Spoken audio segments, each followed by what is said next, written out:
least I said I'd be true. I told you I wasn't right for you,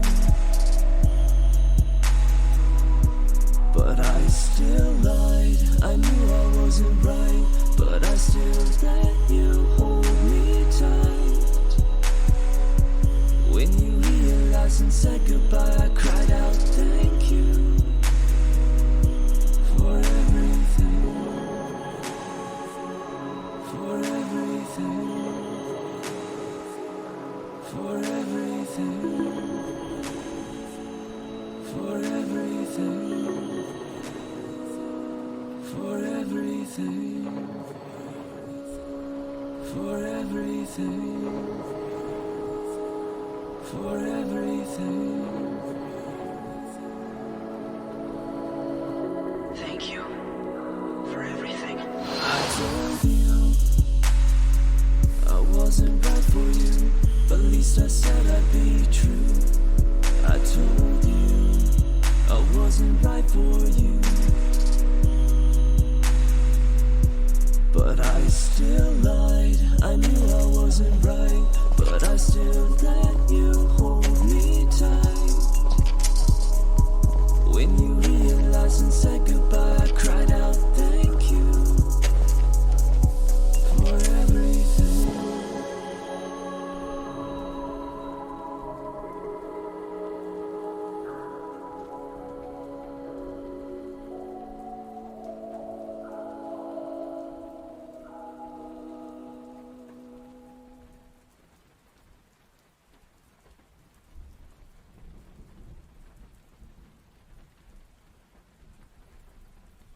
We are all obsolete. Lately I felt broken and askew, but every day with you made me feel brand new. Wait, I'm not obsolete. I still have a lot of that. Lately I felt broken and askew. Take my hand, I'll repair and pull through. Lately I felt broken and askew, but every day with you made me feel brand new. I am beginning to feel obsolete as A well. robot's remedy, What drew you to it? What? the love brought clarity. I would not be able to carry on if I could not be useful. A robot's remedy, But I know how I would remedy that. and so sought endlessly. And I would need you too. A robot's remedy, the love brought clarity. How do I spell defeat? To be honest, I'd just rather not spell it or yell it I'm ready to help them out. over and over again. One last time. Disappointment does not spell defeat. I'll land on my feet. Disappointment does not spell defeat. I'll land on my feet.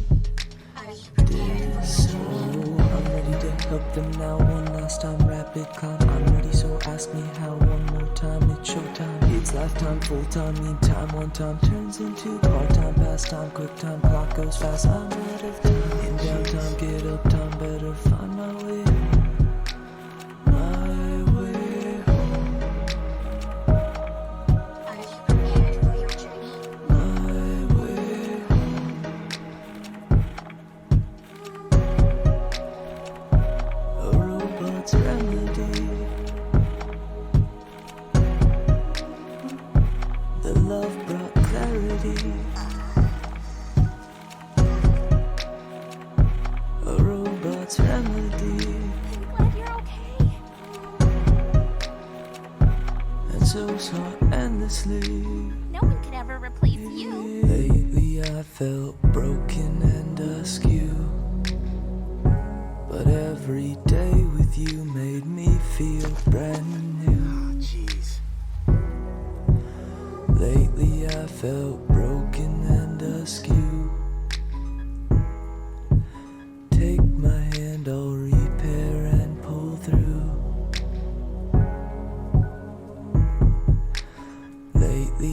felt broken and askew. But every day with you made me feel brand new.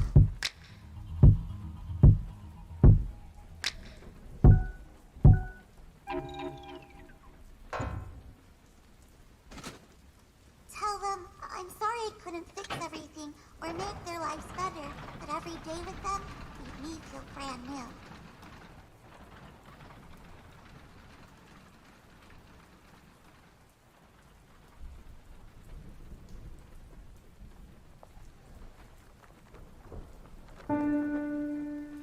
Join me for an adventure, oh, much like any other, with twists and turns and plot devices, words and wonder. Now my advice is listen close. What makes this story different is the teller and the told. This one's ours and it's waiting to unfold.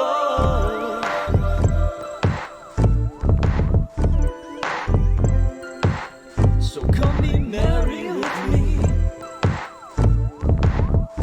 Yeah.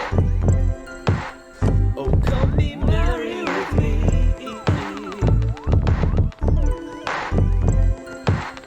Come on, be merry with me.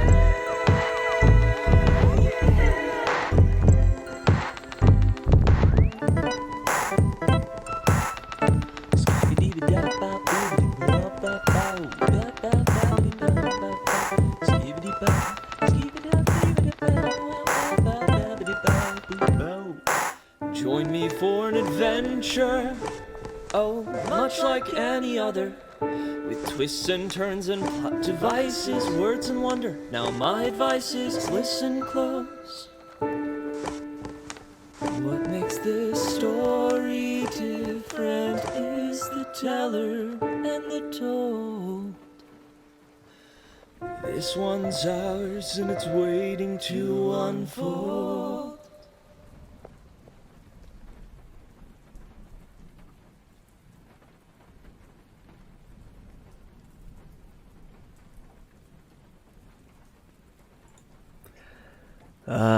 Hello, and welcome to another edition of Merry Mitch.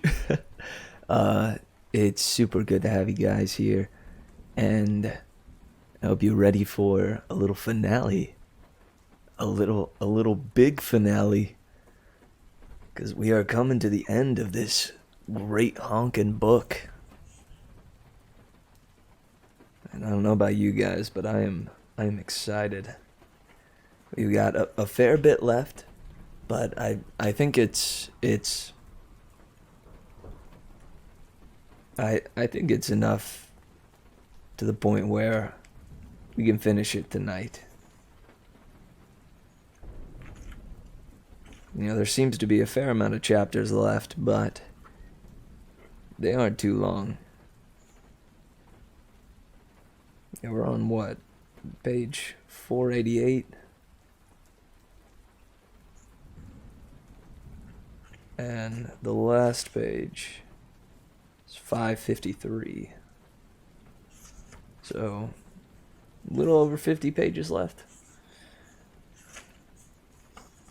It's good stuff. It's good stuff. I'm excited. I've honestly been looking forward to this all day. And I hope you guys have been looking forward to it too. How are we all doing? Silly Sammy, it's good to see ya. P-Dubs, always a joy to have you. But yeah, welcome guys, and hope we're ready to see what the heck happens as our heroes confront the rising of a giant king. Porphyrion himself. After just having defeated the giant Enceladus, the antithesis to Athena, proving that the giants can be defeated, our heroes don't get to relax for long, because they are on their way to yet another battle. Being flown by helicopter by their dear friend Leo.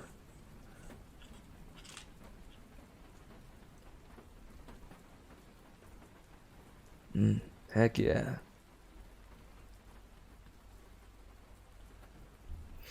Let's see. My day has been pretty darn good. Pretty vivacious. As soon as I actually was awake, I my alarm didn't go off. So and I stayed up late last night working on this little number.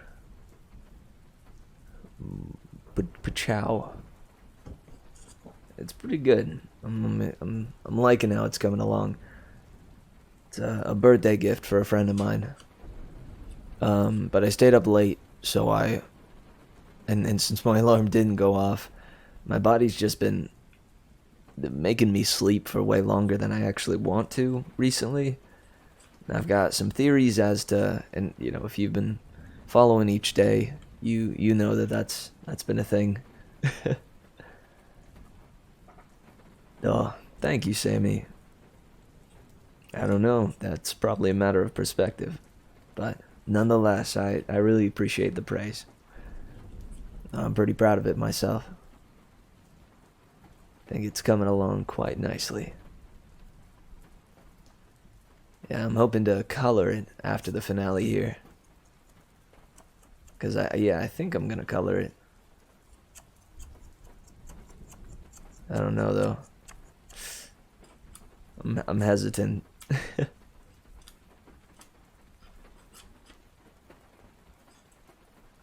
But yeah, so the sleep thing has persisted. But regardless of it, I was still able to make it to work on time and enjoy that time coaching the kiddos and come home, enjoy some dinner, and get myself ready for this year finale. So, not all that much has happened today, but it's because I have honestly not been awake for all that long. But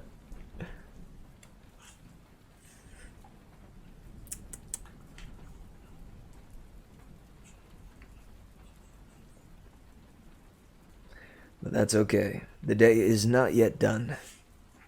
And we've got at least a couple more things to accomplish before I hit the hay.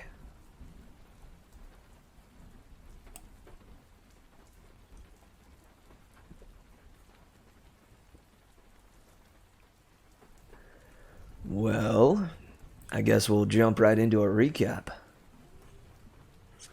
So as I said, last we left off, our heroes battled against the giant Oncladus as the hunters hold off the rising of the giant king Porphyrion.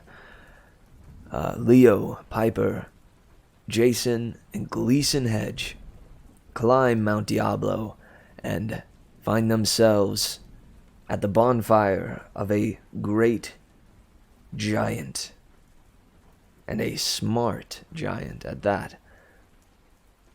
They charge in with somewhat of a plan.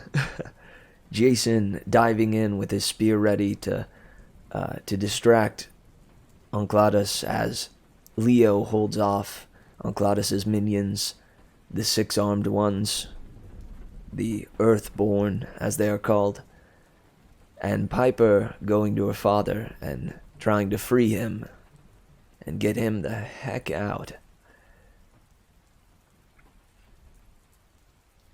Through a struggle filled with the breaking of Jason's mighty magical spear, through some ingenuity on Leo's part, utilizing the construction machines to face off against the Earthborn, and in an instant, dedicating himself to a suicide bomber mentality. if it had come down to it, as it seemed it had come down to that. But thankfully, Piper jumped in and saved him from that fate. But his resolve was that of steel, in the sense that he would give his life to protect and save his friends. And we spoke a little bit last time about how Leo really doesn't.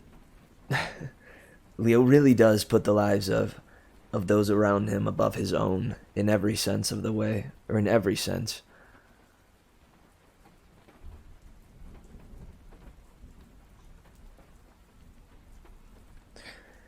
So, with the giant finally defeated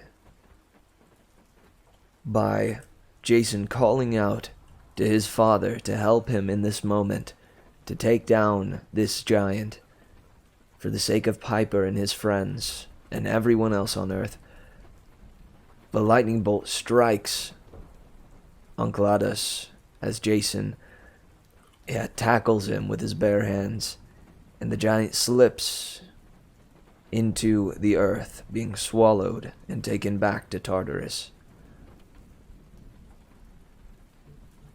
After the bout with Mount Diablo, after the bout on Mount Diablo, Piper did pull a look over there. She legitimately pulled a, "Hey, what's that? What's that behind you?"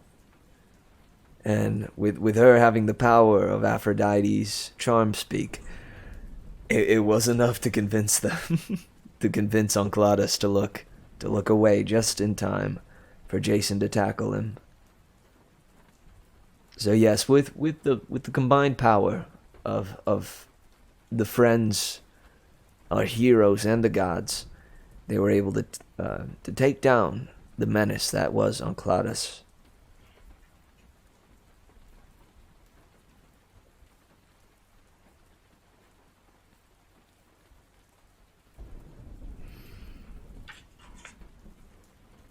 After Uncle Adas was taken down, Piper retrieves her father, and they call down a rescue helicopter that had started, flying over the mountain after seeing that the entire mountain was ablaze with flame and ash and smoke.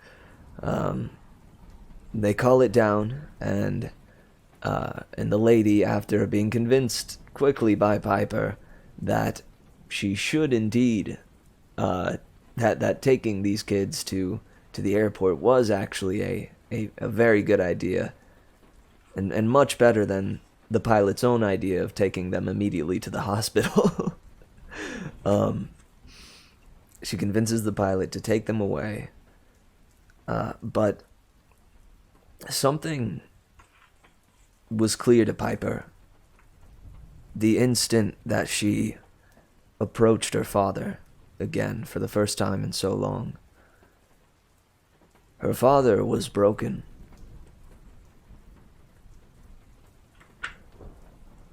And it wasn't just a slip-up of the facade that her father kept on most of the time during her childhood.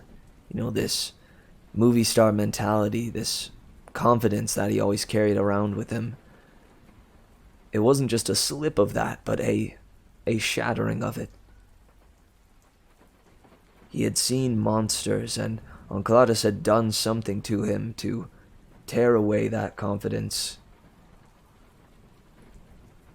and to leave him confused, frightened,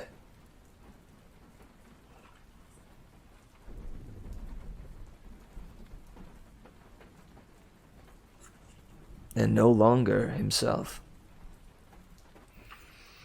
Piper couldn't stand to see him this way, but for the first time, Piper's father said that he was proud of her.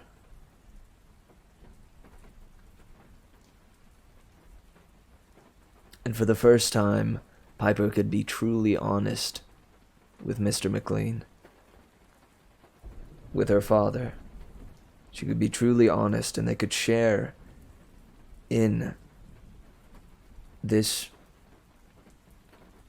secret that Piper had been,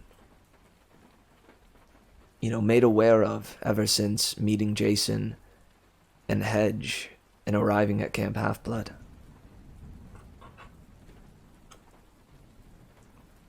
They could bond in a way that she felt they never could before her dad found out about all of this. But it turned out to be too much, and that the cons vastly outweighed the pros of keeping her father in the know about half-bloods and monsters. And so she decided to give her father the vial that, the potion that Aphrodite had given her during the dream a while back. Not long before they confronted Oncladus. And from there, Coach Hedge and the pilot, allowing Piper, Jason, and Leo to take the helicopter, Gleason and the pilot will take the now memory-wiped Mr. McLean, Tristan McLean, and take him home. So with Tristan McLean in good hands, her father in good hands, they, after a bit of an emotional goodbye, they take to the sky and make their way towards the Wolf House.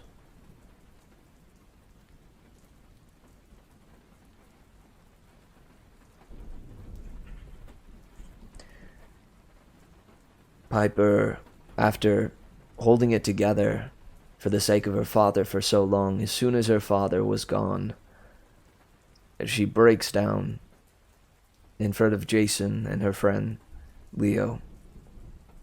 And Jason comforts her. After that, they take off and they head towards the Wolf House, and Leo and Piper have a moment of just idle chatter.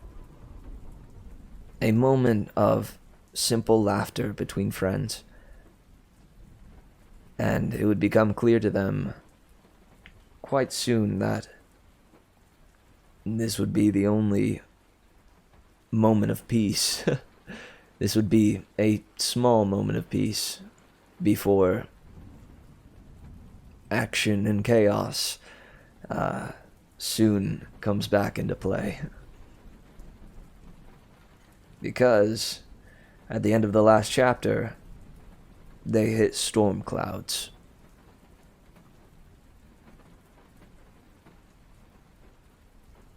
Yeah, it says at the end here, for a second, it felt like he was just relaxing comfortably with a friend.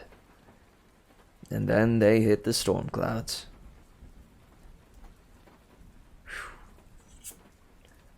Sweet, dude, I am pumped.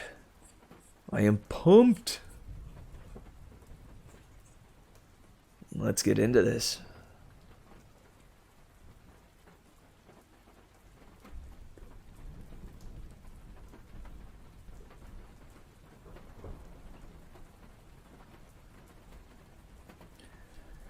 So, go ahead and get comfy under the covers, or go ahead and get yourself a snack, or some kind of beverage, whatever you might like.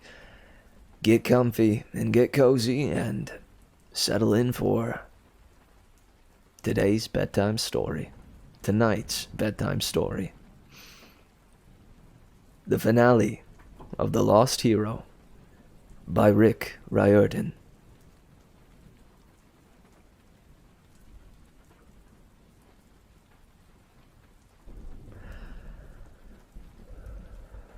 "48.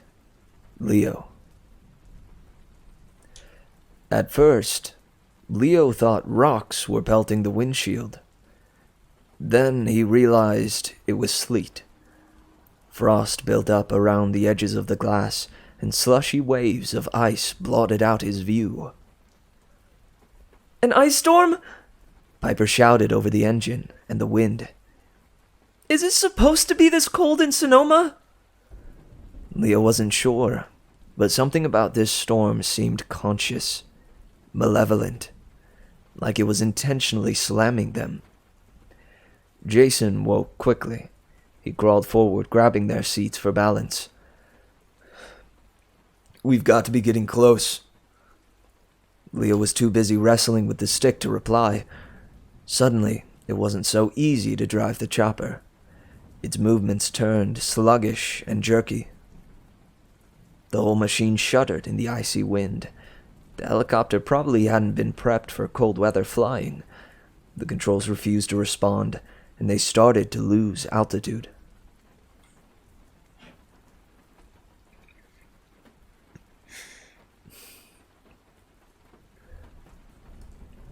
Below them, the ground was a dark quilt of trees and fog.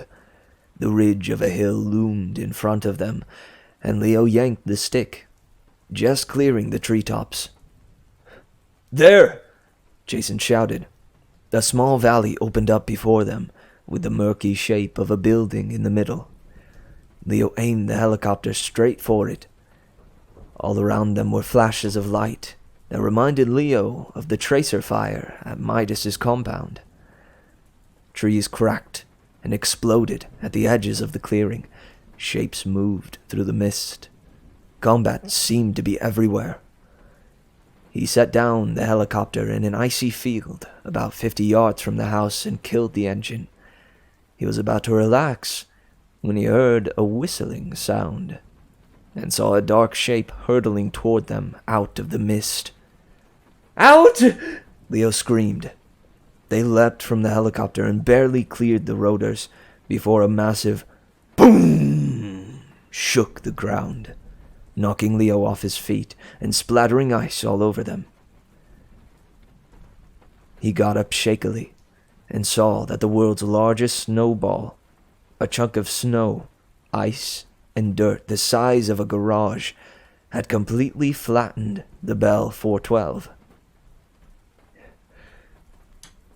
"You all right?" Jason ran up to him, Piper at his side. They both looked fine, except for being speckled with snow and mud. "Yeah," Leo shivered. "Guess we owe that ranger lady a new helicopter." Piper pointed south. "Findings over there." Then she frowned. "No. It's all around us." She was right. The sounds of combat rang across the valley. The snow and mist made it hard to tell for sure, but there seemed to be a circle of fighting all around the wolf house. Behind them loomed Jack London's dream home, a massive ruin of red and gray stones and rough-hewn timber beams. Leo could imagine how it had looked before it burned down. A combination log cabin and castle, like a billionaire lumberjack might build. But in the mist and sleet, the place had a lonely, haunted feel. Leo could totally believe the ruins were cursed.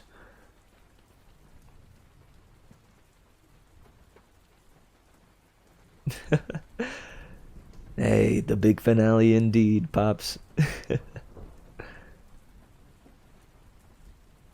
Oh, thank you for the well wishes. I hope you sleep well, Dad.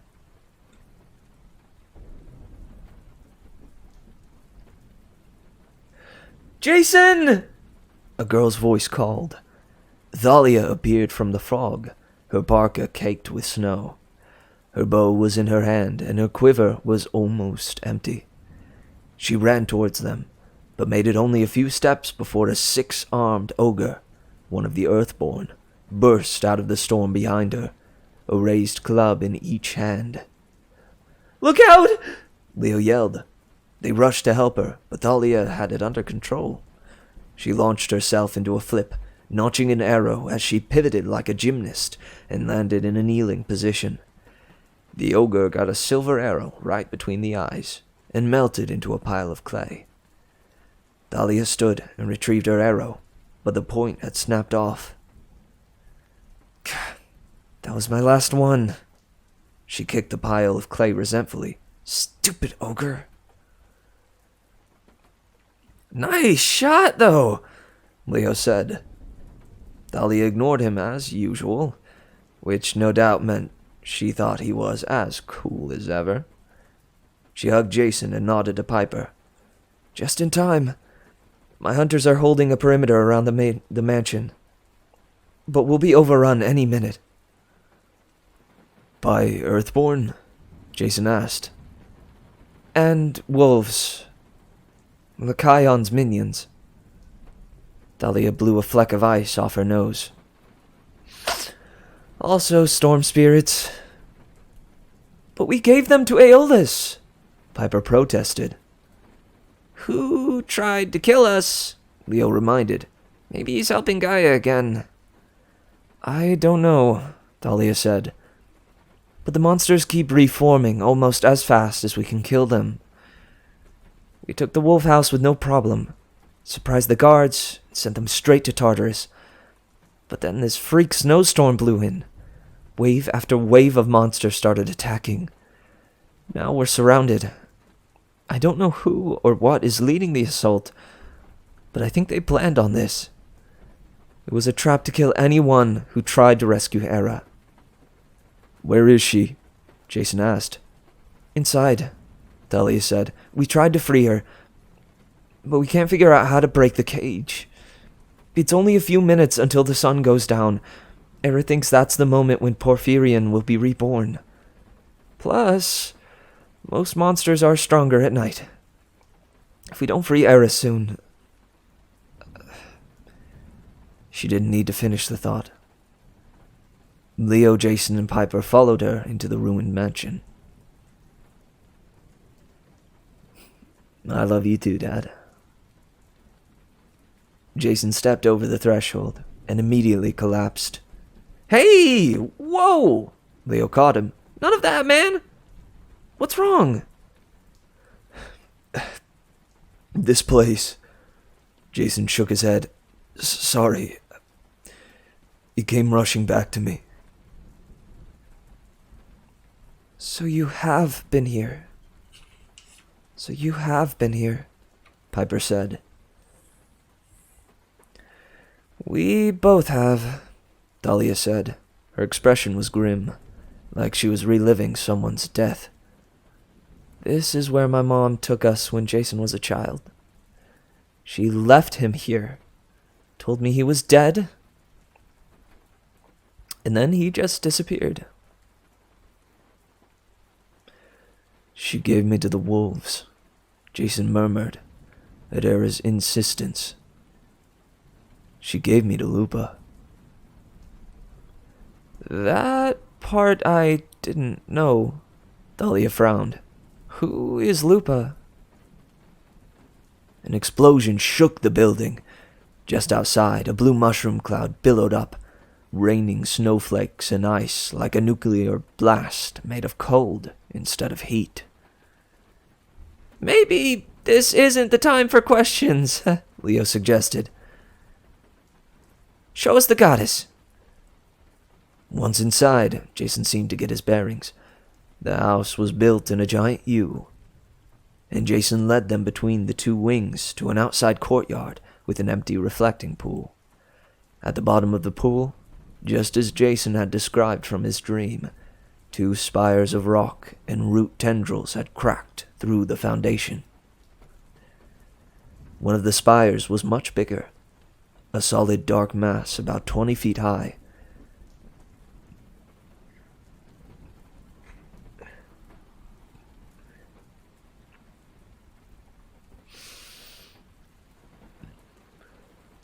And to Leo, it looked like a stone body bag. Underneath the mass of fused tendrils, he could make out the shape of a head, wide shoulders, a massive chest, and arms, like the creature was stuck waist deep in the earth. No, not stuck. Rising. On the opposite end of the pool, the other spire was smaller and more loosely woven. Each tendril was as thick as a telephone pole, with so little space between them that Leo doubted he could have gotten his arm through. Still, He could see inside, and in the center of the cage stood Tia Kalita. She looked exactly like Leo remembered. Dark hair covered with a shawl, the black dress of a widow, a wrinkled face with glinting, scary eyes. She didn't glow, nor radiate any sort of power. She looked like a regular mortal woman. His good old psychotic babysitter. Leo dropped into the pool and approached the cage. Hola, Tia. Little bit of trouble? Hola, Tia. Little bit of trouble. She crossed her arms and sighed in exasperation. Don't inspect me like I'm one of your machines, Leo Valdez. Get me out of here. Dahlia stepped next to him and looked at the cage with distaste. Or maybe she was looking at the goddess. We tried everything we could think of, Leo, but maybe my heart wasn't in it. If it was up to me, I'd just leave her in there.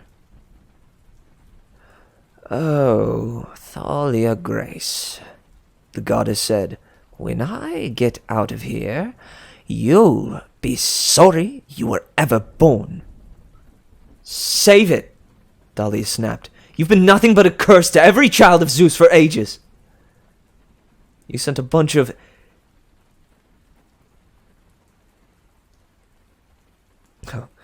You sent a bunch of intestinally challenged cows after my friend Annabeth. She was disrespectful. You dropped a statue on my legs. It was an accident. And you took my brother. You took my brother. Dahlia's voice cracked with emotion. Here, on this spot. You ruined our lives. We should leave you to Gaia. Hey, Jason intervened. Thalia, sis, I know, but this isn't the time. You should help your hunters. Dahlia clenched her jaw. Fine. For you, Jason. But if you ask me, she isn't worth it.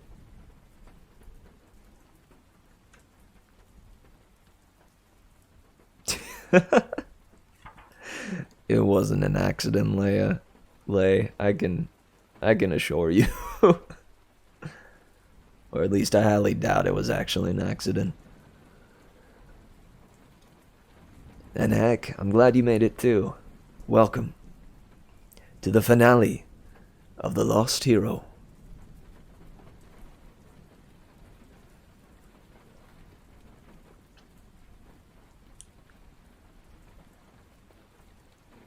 I don't know, but then again, when you are a god, an actual deity, I guess it's somewhat feasible that you could accidentally drop a statue on someone. You know, if you're not, like, paying close attention to what you're doing with your power. That'd be wacky. Dahlia turned, leapt out of the pool, and stormed from the building. Leo turned to Era with grudging respect. Intestinally challenged cows. Intestinally challenged cows? Focus on the cage, Leo, she grumbled. And Jason, you are wiser than your sister. I chose my champion well. I'm not your champion, lady, Jason said. I'm only helping you because you stole my memories. And you're better than the alternative. Speaking of which, what's going on with that? He nodded to the other spire. That looked like the king-size granite body bag. Was Leo imagining it, or had it grown taller since they'd gotten here? That, Jason, Era said, is the king of the giants being reborn. Gross, Piper said. indeed, Era said. Porphyrion, the strongest of his kind. Porphyrion, the strongest of his kind. Gaia needed a great deal of power to raise him again. My power. For weeks I've grown weaker as my essence was used to grow him a new form. So you're like a heat lamp, Leo guessed, or fertilizer. The goddess glared at him, but Leo didn't care. So you're like a heat lamp, Leo guessed, or fertilizer. This old lady had been making his life miserable since he was a baby. He totally had rights to rag on her.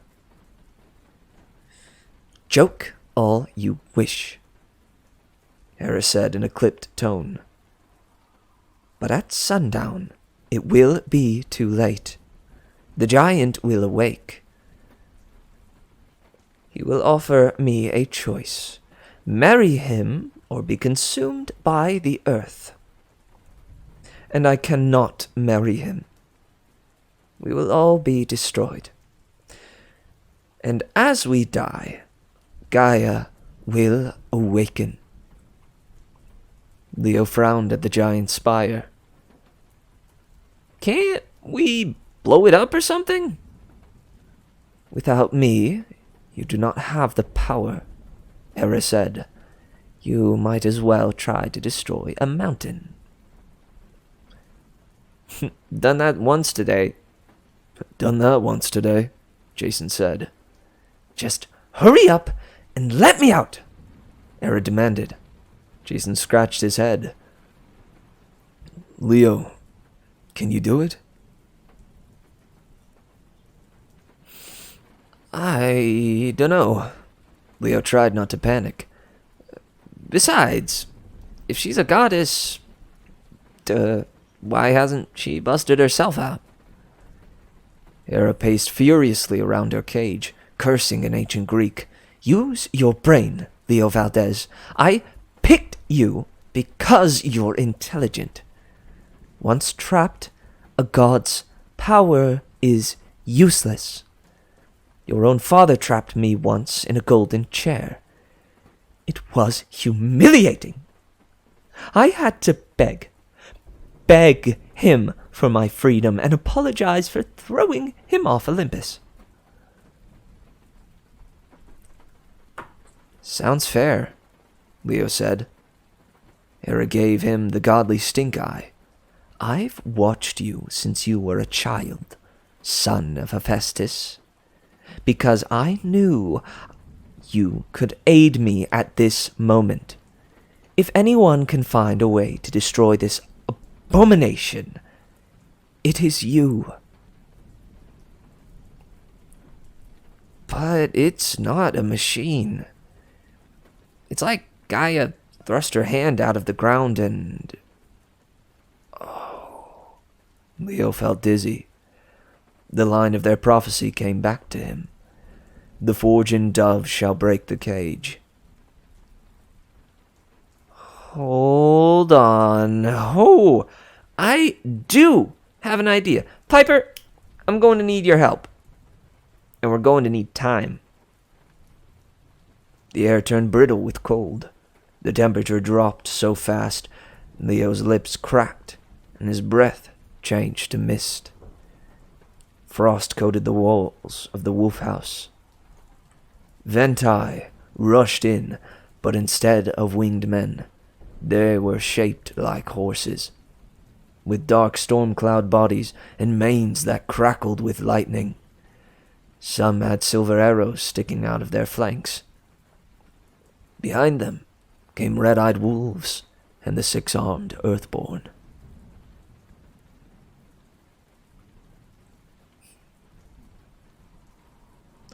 Piper drew her dagger.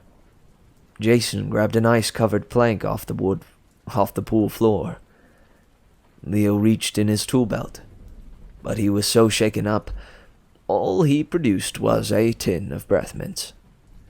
He shoved them back in, hoping nobody had noticed, and drew a hammer instead. One of the wolves padded forward. It was dragging a human-sized statue by the leg. At the edge of the pool, the wolf opened its maw and dropped the statue for them to see. An ice sculpture of a girl, an archer with short spiky hair, and a surprised look upon her face.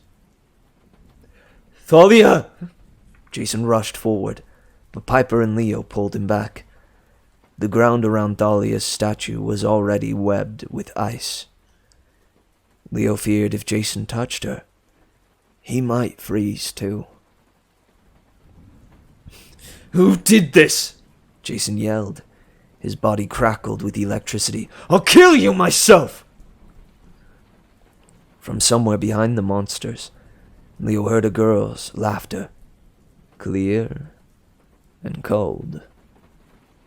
She stepped out of the mist in her snowy white dress, a silver crown atop her long black hair.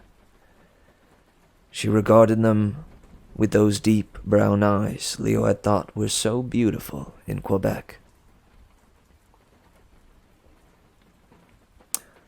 "Bonsoir, mes amis. Mes amis. Bonsoir, mes amis," said Kione, the goddess of snow. She gave Leo a frosty smile. "Alas, son of Hephaestus. You say you need time? You say you need time? You say you need time? I'm afraid time is one tool you do not have. You do not have. Alas, son of Hephaestus, you say you need time? I'm afraid time is one tool you do not have. You do not have."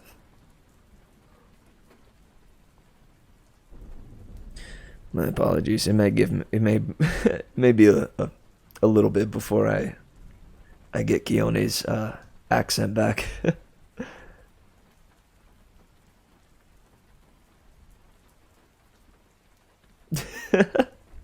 Ava, you're right. Thalia does keep getting frozen in time. First the tree, now this. Come on. Come on.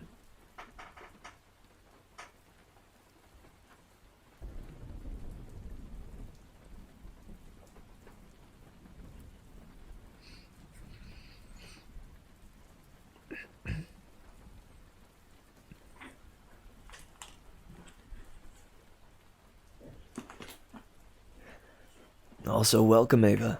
I'm glad to have you here for the finale. 49. Jason. After the fight on Mount Diablo, Jason didn't think he could ever feel more afraid or devastated. Now, his sister was frozen at his feet. He was surrounded by monsters. He'd broken his golden sword and replaced it with a piece of wood. Yet approximately 5 minutes until the king of the giants busted out and destroyed them. Jason had already pulled his biggest ace, calling down Zeus's lightning when he'd fought on Claudius, and he doubted he'd have the strength or the cooperation from above to do it again. Which meant his only assets were one whiny, imprisoned goddess, one sort of girlfriend with a dagger, and Leo, who apparently thought he could defeat the armies of darkness with breath mints. On top of all of this, Jason's worst memories were flooding back. He knew for certain he'd done many dangerous things in his life, but he'd never been closer to death than he was right now. Hey, it's okay, Ava. Don't worry about it. The enemy was beautiful, Kione smiled, her dark eyes glittering as a dagger of ice grew in her hand.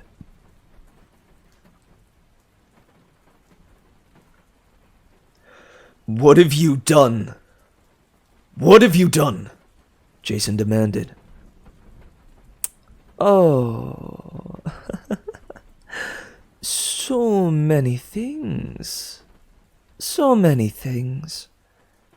The snow goddess purred. Your sister's not dead, if that's what you mean. She and her hunters will make fine toys for our wolves. I thought we'd defrost them one at a time and hunt them down for amusement. Let them be prey for once. The wolf snarled appreciatively. Yes, my dears. Kione kept her eyes on Jason. Your sister almost killed their king, you know. The Kion's off in a cave somewhere, no doubt licking his wounds. But his minions have joined us to take revenge for their master. And soon Porphyrion will arise, and we shall rule the world. And we shall rule the world. Traitor! Era shouted. You meddlesome, D-list goddess! You are worthy to pour my wine, much less rule the world. Kione sighed. Tiresome as ever, Queen Era. I've been wanting to shut you up for millennia. Kione waved her hand, and ice encased the prison, sealing the spaces between the earthen tendrils. Now, that's better, the snow goddess said. Now, demigods, about your death. About your death. About your death. Now, demigods, about your death. You're the one who tricked Era into coming here, Jason said. You gave Zeus the idea of closing Olympus. The wolves snarled, and the storm spirits whinnied, ready to attack, but Kione held up her hand. Patience, my loves. If he wants to talk, what matter? What matter? The sun is setting, and time is on our side. Of course, Jason Grace, like snow, my voice is quiet and gentle, and very cold. It's easy for me to whisper to the gods, especially when I am only confirming their own deepest fears. I also whispered in Aeolus's ear that he should issue an order to kill demigods. It is a small service for Gaia, but I'm sure I will be well rewarded when her sons, the giants, come to power. Come to power. You could have killed us in Quebec, Jason said. Why let us live? Kione wrinkled her nose. Messy business. Killing you in my father's house? Especially when he insists on meeting all visitors. Insists on meeting all visitors. I did try, you remember. It would have been lovely if he'd agreed to turn you to ice. But once he'd given you guarantee of safe passage, I couldn't openly disobey him. My father is an old fool, He lives in fear of Zeus and Aeolus, but he is still powerful. Soon enough, when my new masters have awakened, I will depose Boreas and take the throne of the North Wind. But not just yet. Besides, my father did have a point. Your quest was suicidal. I fully expected you to fail.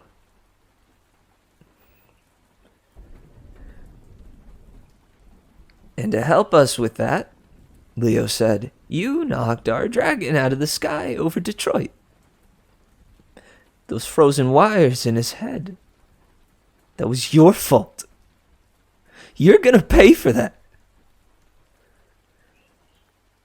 You're also the one who kept Uncladus informed about us, Piper added.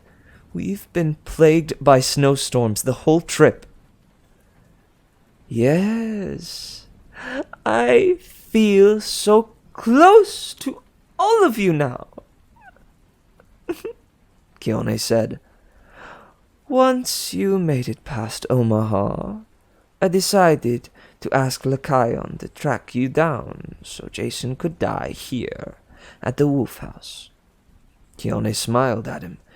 You see, Jason, your blood spilled on this sacred ground will taint it for generations.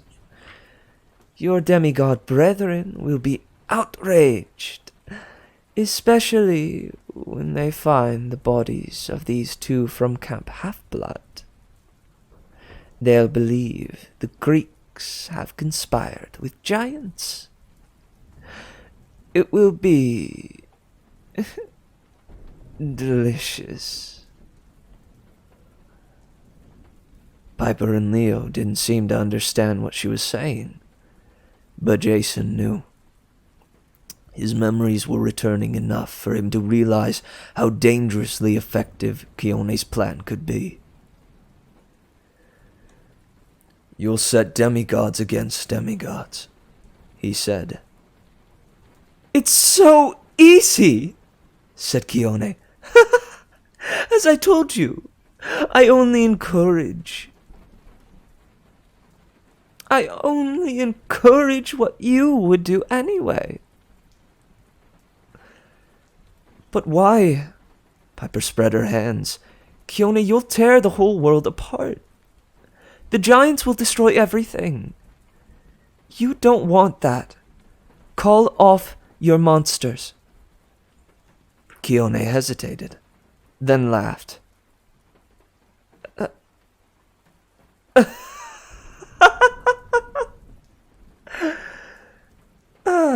Your persuasive powers are improving, girl. But I am a goddess. You can't charm speak me. We wind gods are creatures of chaos. I'll overthrow Aeolus and let the storms run free. If we destroy the mortal world, all the better. They never honored me. Even in Greek times. Humans and their talk of global warming. Pah! I'll cool them down quickly enough. When we retake the ancient places, I will cover the Acropolis in snow.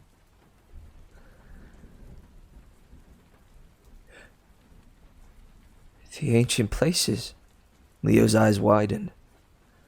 That's what Uncladus meant about destroying the roots of the gods. He meant Greece.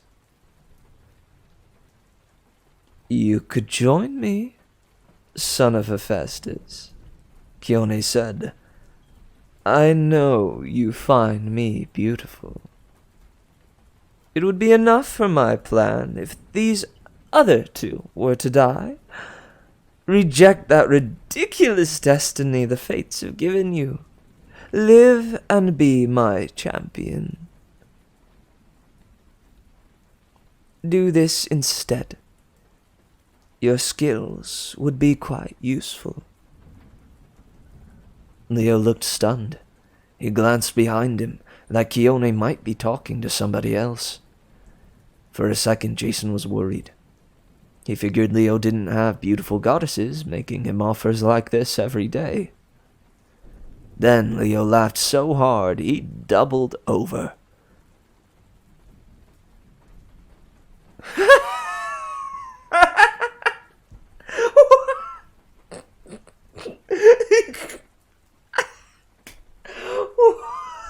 Yeah, join you. Right. Until you get bored of me and turn me into a Leosicle? Lady, nobody messes with my dragon and gets away with it. I can't believe I thought you were hot. Keone's face turned red. Hot? You dare insult me? I am cold, Leo Valdez. Very, very cold. She shot a blast of wintry sleet at the demigods, but Leo held up his hand. A wall of fire roared to life in front of them, and the snow dissolved in a steamy cloud. Leo grinned. See, lady? That's what happens to snow in Texas. It freaking melts! Keone hissed. Enough of this! Era is failing. Porphyrion is rising. Kill the demigods. Let them be our king's first meal. Jason hefted his icy wooden plank. A stupid weapon to die fighting with. And the monsters charged. Leo, indeed. Killing it. You tell him, Leo. You tell him.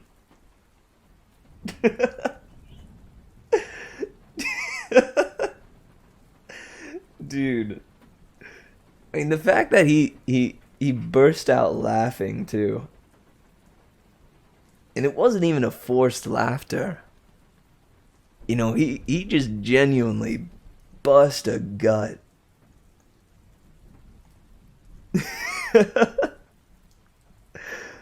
Oh, man. There's no question. He is the best. He is absolutely the best.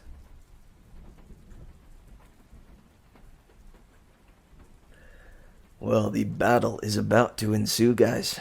Whew.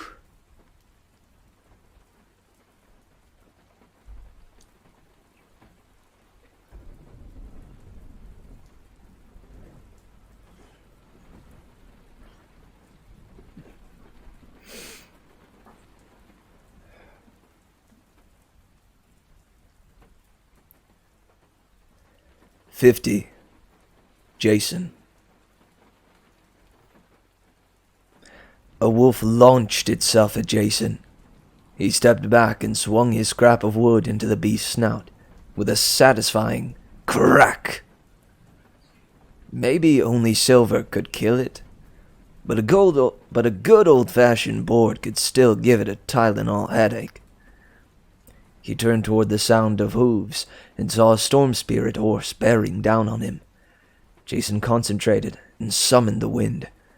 Just before the spirit could trample him, Jason launched himself into the air, grabbed the horse's smoky neck, and pirouetted onto its back. The storm spirit reared. It tried to shake Jason, then tried to dissolve into mist to lose him, but somehow Jason stayed on. He willed the horse to remain in solid form, and the horse seemed unable to refuse. Jason could feel it fight against him. He could sense its raging thoughts. Complete chaos, straining to break free. It took all Jason's willpower to impose his own wishes and bring the horse under control. He thought about Aeolus, overseeing thousands and thousands of spirits like this, some much worse. No wonder the Master of the Winds had gone a little mad after centuries of that pressure. But Jason had only one spirit to master, and he had to win. "You're mine now," Jason said. The horse bucked, but Jason held fast. Its mane flickered as it circled around the empty pool, its hooves causing miniature thunderstorms, tempests, whenever they touched. "Tempest?" Jason said. "Is that your name?" The horse spirit shook its mane, evidently pleased to be recognized. "Fine," Jason said. "Now, let's fight!" He charged into battle, swinging his icy piece of wood, knocking aside wolves and plunging straight through other Ventai. Tempest was a strong spirit, and every time he plowed through one of his brethren, he discharged so much electricity, the other spirit vaporized into a harmless cloud of mist. Through the chaos, Jason caught glimpses of his friends. Piper was surrounded by Earthborn, but she seemed to be holding her own. She was so impressive looking as she fought, almost glowing with beauty, that the Earthborn stared at her in awe, forgetting that they were supposed to kill her. They'd lower their clubs and watch dumbfounded as she smiled and charged them. They'd smile back, until she sliced them apart with her dagger, and they melted into mounds of mud. Leo had taken on Keone herself. While fighting a goddess should have been suicide, Leo was the right man for the job. She kept summoning ice daggers to throw at him, blasts of winter air, tornadoes of snow. Leo burned through all of it. His whole body flickered with red tongues of flame, like he'd been doused with gasoline. He advanced on the goddess, using 2 silver-tipped ball pen hammers to smash any monsters that got in his way. Jason realized that Leo was the only reason they were still alive. His fiery aura was heating up the whole courtyard, countering Keone's winter magic. Without him, they would have been frozen like the hunters long ago. Wherever Leo went, ice melted off the stones. Even Thalia started to defrost a little when Leo stepped near her. Keone slowly backed away. Her expression went from enraged to shocked to slightly panicked as Leo got closer. Jason was running out of enemies. Wolves lay in dazed heaps. Some slunk away into the ruins, yelping from their wounds. Piper stabbed the last Earthborn, who toppled to the ground in a pile of sludge. Jason rode Tempest through the last Ventus, breaking it into vapor. Then he wheeled around and saw Leo bearing down on the goddess of snow. "You're too late! You're too late!" Keone snarled. "He's awake! And don't think you've won anything here, demigods.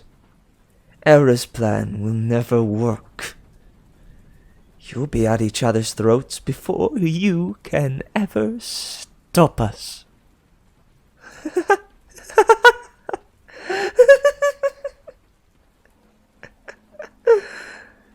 Leo set his hammers ablaze and threw them at the goddess, but she turned into snow, a white powdery image of herself. Leo's hammer slammed into the snow woman, breaking it into steaming mounds of mush. Piper was breathing hard, but she smiled up at Jason.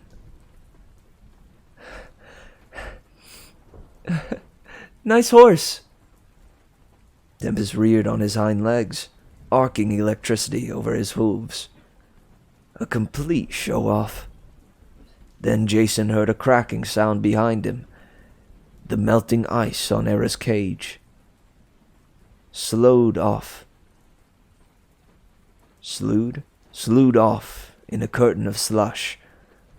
And the goddess called, "Oh, don't mind me, just the queen of the heavens, dying over here." Jason dismounted and told Tempest to stay put. The three demigods jumped into the pool and ran to the spire. Leo frowned. Tia Kalita? Are you getting shorter?" "No, you dolt! The earth is claiming me! Hurry!" As much as Jason disliked Era, what he saw inside the cage alarmed him. Not only was Era sinking, the ground was rising around her like water in a tank. Liquid rock had already covered her shins. "The giant wakes!" Era warned. "You only have seconds!" "On it!" Leo said. "Piper, I need your help. Talk to the cage." "What? What?" she said. "Talk to it! Use everything you got. Convince Gaia to sleep. Lull her into a daze. Just slow her down. Try to get the tendrils to loosen while I..." "Right." Piper cleared her throat and said, "Hey, Gaia. Nice night, huh? Boy, I'm tired. How about you? Ready for some sleep?" The more she talked, the more confident she sounded. Jason felt his own eyes getting heavy, and he had to force himself not to focus on her words. It seemed to have some effect on the cage. The mud was rising more slowly. The tendrils seemed to soften just a little, becoming more like tree roots than rock.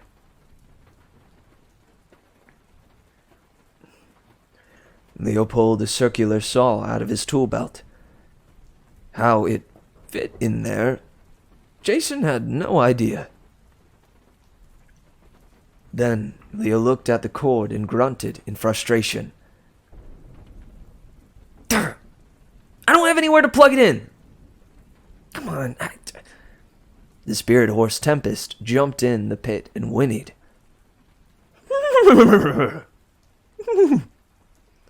"Really?" Jason asked. Tempest dipped his head and trotted over to Leo. Leo looked dubious, but he held up the plug, and a breeze whisked it into the horse's flank. Lightning sparked, connecting with the prongs of the plug, and the circular saw whirred to life. "Sweet!" Leo grinned. "Your horse comes with AC outlets!" "What?" Their good mood didn't last long. On the other side of the pool, the giant spire crumbled with a sound like a tree snapping in half. Its outer sheath of tendrils exploded from the top down, raining stone and wood shards as the giant shook himself free and climbed out of the earth. Jason hadn't thought anything could be scarier than Enceladus. Enceladus. He was wrong. He was wrong. Porphyrion was even taller, and even more ripped. He didn't radiate heat, or show any signs of breathing fire, but there was something more terrible about him. A kind of strength, even magnetism, as if the giant were so huge and dense, he had his own gravitational field. Like Enceladus, the giant king was humanoid from the waist up, clad in bronze armor, and from the waist down he had scaly dragon's legs. But his skin was the color of lima beans. His hair was green as summer leaves, braided in long locks and decorated with weapons, daggers, axes, and full-size swords, some of them bent and bloody. Maybe trophies taken from demigods eons before. When the giant opened his eyes, they were blank white, like polished marble. He took a deep breath.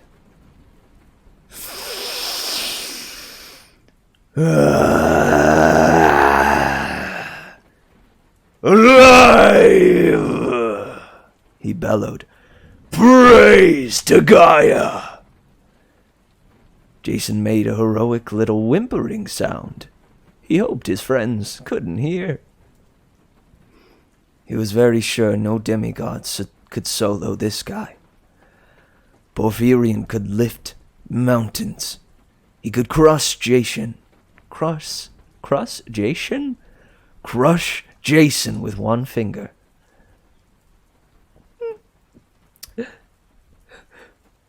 Leo, Jason said. Huh? Leo's mouth was wide open. Even Piper seemed dazed.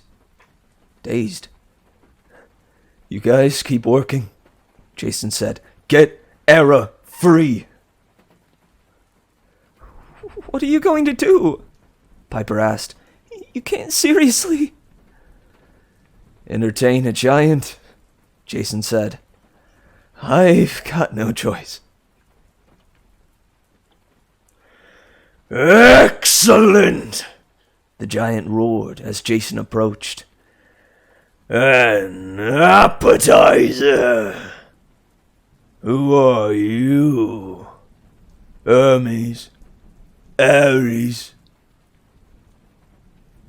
Jason thought about going with that idea, but something told him not to. I'm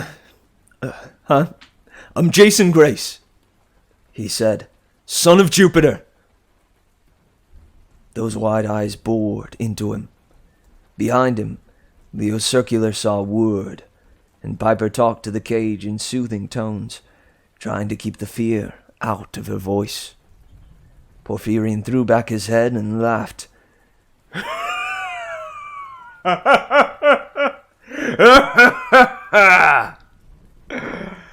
Outstanding! He looked up at the cloudy night sky. So, Zeus, you sacrifice a son to me. The gesture is appreciated, but it will not save you. The sky didn't even rumble. No help from above. Jason was on his own.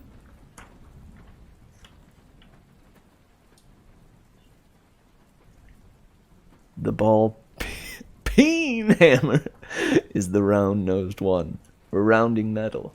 Huh. Fun fact. Sorry. Sorry, that's...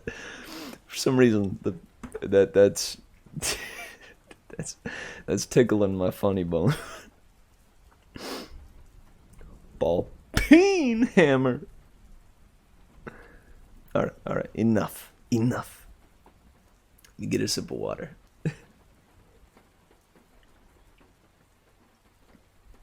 Also, the Porphyrion lines aren't clipping the mic, right? When I start talking like this, yelling and stuff, is it clipping the mic at all? Let me know. Just in case. I don't want to hurt your guys' ears.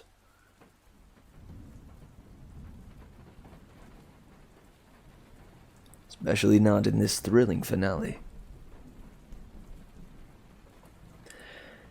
He dropped his makeshift club.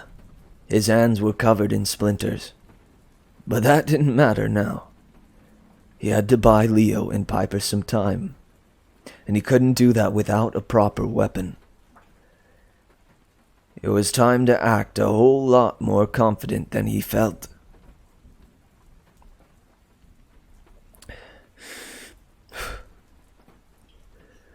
If you knew who I was, Jason yelled up at the giant, you'd be worried about me, not my father. I hope you enjoyed your 2.5 minutes of rebirth, giant. because I'm going to send you right back to Tartarus." The giant's eyes narrowed. He planted one foot outside the pool and crouched to get a better look at his opponent. "So, we'll start by boasting, will we? Just like old times." "Very well, demigod. I am Porphyrion, king of the giants, son of Gaia. In old times, I rose from Tartarus, the abyss of my father, to challenge the gods, to start the war. I stole Zeus's queen." He grinned at the goddess's cage. "Hello, Hera. Hello, Hera." "My husband destroyed you once, monster," Hera said. "He'll do it again." "But he didn't, my dear. Zeus wasn't powerful enough to kill me. He had to rely on a puny demigod to help. And even then, we almost won. This time, we will complete what we started. Gaia is waking. She has provisioned us with many fine servants. Our armies will shake the earth, and we will destroy you at your puny roots." "You wouldn't dare. You wouldn't dare," Hera said, but she was weakening. Jason could hear it in her voice. Piper kept whispering to the cage, and Leo kept sawing, but the earth was still rising inside, Hera's prison covering her up to the waist. "Oh, yes," the giant said. "The Titans sought to attack your new home in New York. Bold, but ineffective. Gaia is wiser and more patient. And we, the greatest children, are much, much stronger than Kronos. We know how to kill you, Olympians, once and for all. You must be dug up completely, like rotten roots. Your eldest roots torn out and burned." The giant frowned at Piper and Leo, as if he just noticed them working at the cage. Jason stepped forward and yelled to get back Porphyrion's attention. "You said a demigod killed you," he shouted. "How, if we're so puny?" "Ha! You think I would explain it to you? I was created to be Zeus's replacement, born to destroy the Lord of the Sky. I shall take his throne. I shall take his wife. Or if she will not have me, I will let the earth consume her life force. What you see before you, child, is only my weakened form. I will grow stronger by the hour, until I am invincible. But I am already quite capable of smashing you to a grease spot." He rose to his full height and held out his hand. A 20-foot spear shot from the earth. He grasped it, then stomped the ground with his dragon's feet. The ruins shook all around the courtyard. All around the courtyard, monsters started to regather. Storm spirits, wolves, and earthborn, all answering the giant king's call. Great, Leo muttered. We needed more enemies. Hurry, Eris said. I know! Gosh, you don't think I know? Leo snapped. Go to sleep, Cage, Piper said. Nice, sleepy Cage. Yes, I'm talking to a bunch of earthen tendrils. This isn't weird at all. Porphyrion raked his spear across the top of the ruins, destroying a chimney and spraying wood and stone across the courtyard. So, child of Zeus, I have finished my boasting. Now it is your turn. What were you saying about destroying me?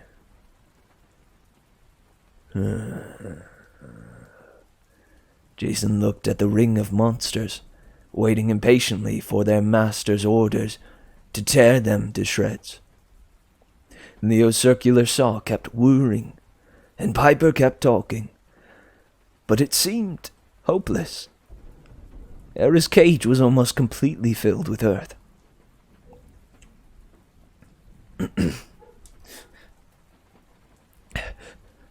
I'm the son of Jupiter, he shouted, and just for effect he summoned the winds, rising a few feet off the ground. I'm a child of Rome, consul to demigods, praetor of the First Legion.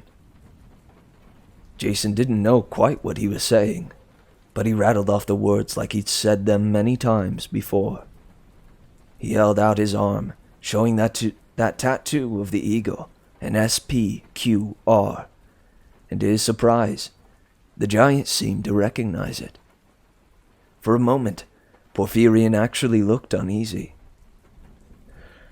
I slew the Trojan sea monster, Jason continued. I toppled the black throne of Kronos and destroyed the Titan Krios with my own hands. And now, I'm going to destroy you, Porphyrion, and feed you to your own wolves. Wow, dude, Leo muttered. You been eating red meat? Jason launched himself at the giant, determined to tear him apart. Oh yeah, P-Dubs, right at the end here. Right at the end. Yes! Yes! Yes, Jason! Go get him!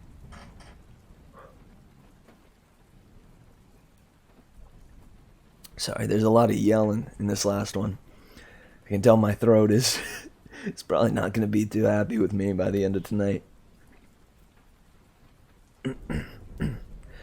The idea of fighting a 40-foot-tall immortal, barehanded, was so ridiculous. Even the giant seemed surprised. Half flying, half leaping, Jason landed on the giant's scaly reptilian knee and climbed up the giant's arm before Porphyrion even realized what had happened. You dare! The giant bellowed. Jason reached his shoulders and ripped a sword out of the giant's weapon-filled braids. He yelled, For Rome! And drove the sword into the nearest convenient target, the giant's massive ear. Lightning streaked from the sky and blasted the sword, throwing Jason free. He rolled when he hit the ground. When he looked up, the giant was staggering. His hair was on fire, and the side of his face was blackened from lightning. The sword had splintered in his ear. Golden ichor ran down his jaw. The other weapons were sparking and smoldering in his braids. Porphyrion almost fell. The circle of monsters let out a collective growl and moved forward.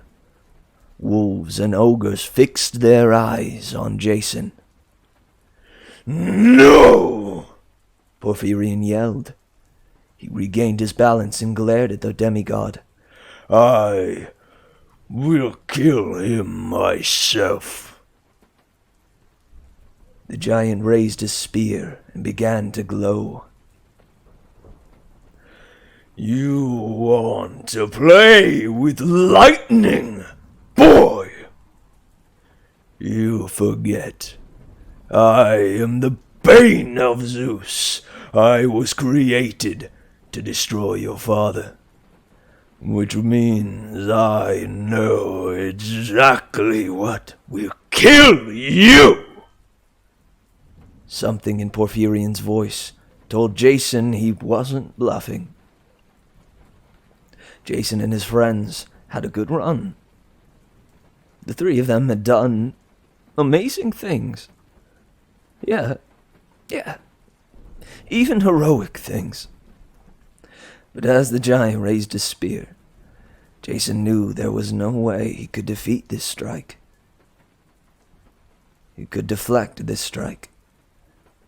This was the end.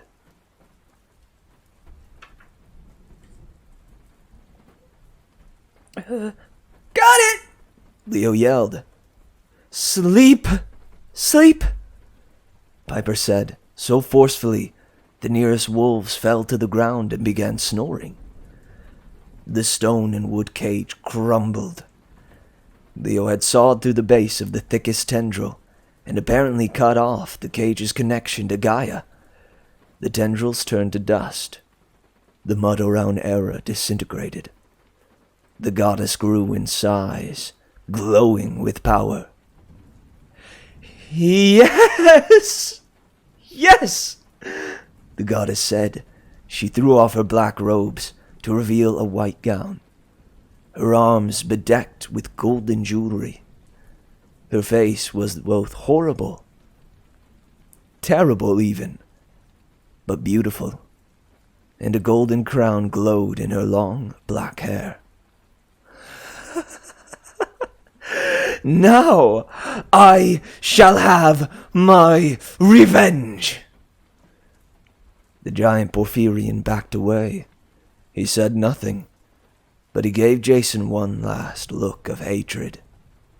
His message was clear. Another time. Then he slammed his spear against the earth, and the giant disappeared into the ground like he'd dropped down a chute. Around the courtyard, monsters began to panic and retreat, but there was no escape for them. Hera glowed brighter. She shouted, "Cover your eyes, my heroes!" But Jason was too much in shock. He understood too late. He watched as Hera turned into a supernova, exploding in a ring of force that vaporized every monster instantly. Jason fell, light searing into his mind, and his last thought was that his body was burning.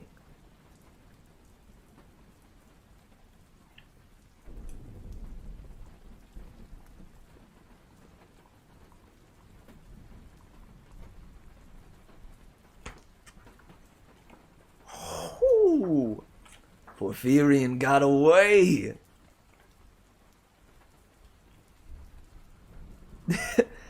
It's so crazy, it just might work.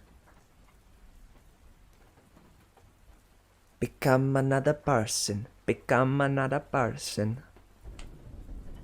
You guys know what I'm quoting? Anybody out there? That's crazy. That's so crazy. So crazy, it just might work.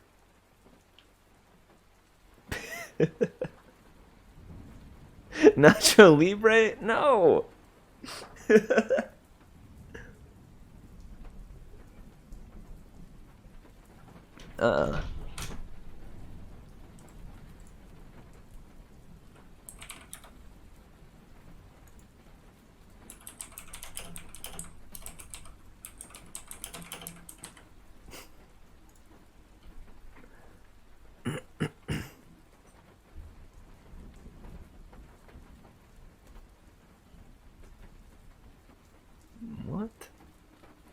Man, why don't they have a clip of it?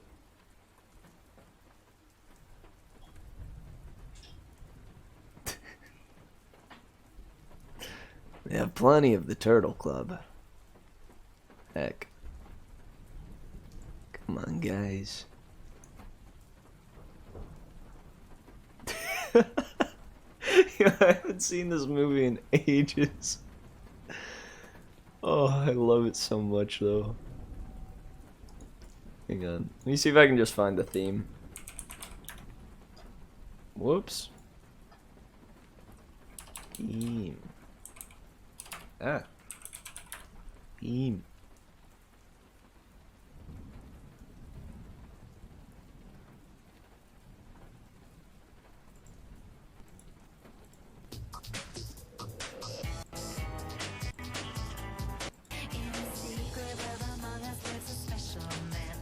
Trying to find his role within the bigger plan. With the sample sleight of hand, a new name and face, he can make the world into a better place.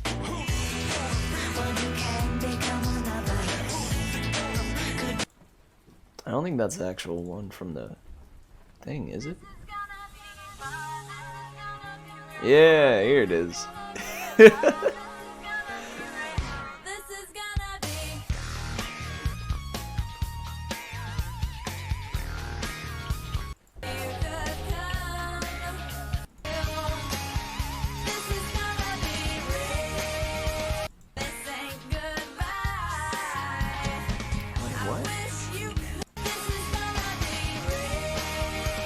I know this one is actually from it, but I'm thinking of the song "Cause he's the master of disguise.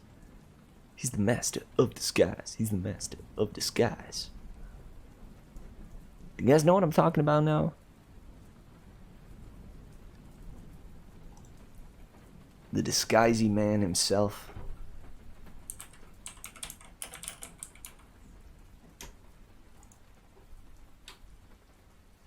Hey, what's up, Kurt? How you doing? We're on a break right now. If you're wondering why all the Master of Disguise content.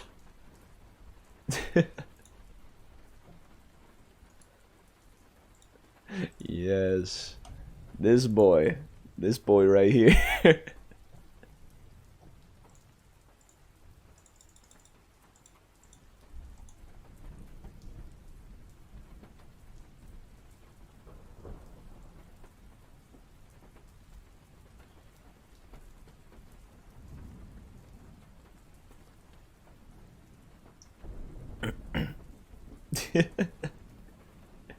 Yeah, dude. It's been a long time for me too. But this movie was such a favorite when I was young. I can't tell you how many times I watched it. Am I not turtly enough for the Turtle Club?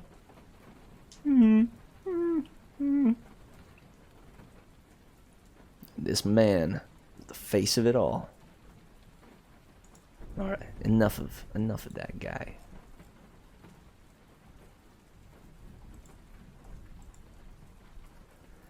Let's see, who was in it?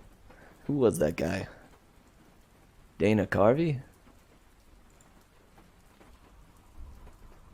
Yeah, Dana Carvey. Oh, snap, he was in Wayne's World. That's where else I've seen him. Cool. Cool, dude. Sorry for that brief,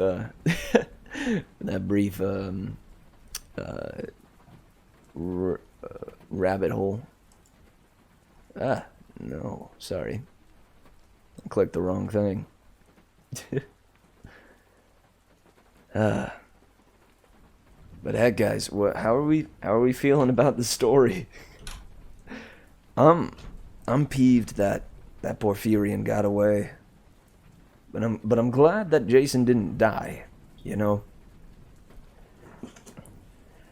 I am glad and grateful that Jason is still with us.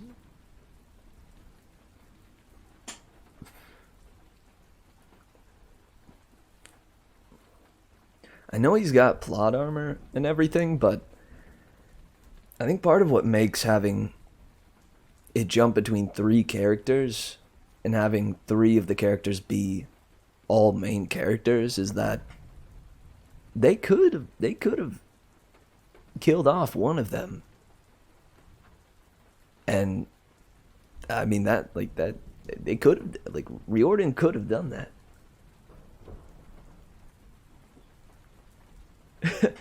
My prediction was there was going to be a summoning version 2, but I guess getting away is kind of the same. Yeah, kinda. One of those, I'll be back.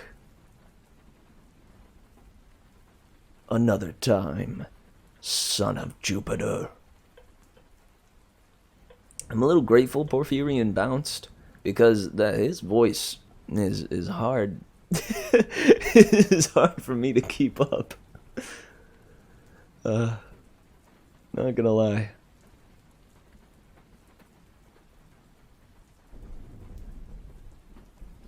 Your guess is 2 books before a main character death? Oh, I wouldn't put it past this series.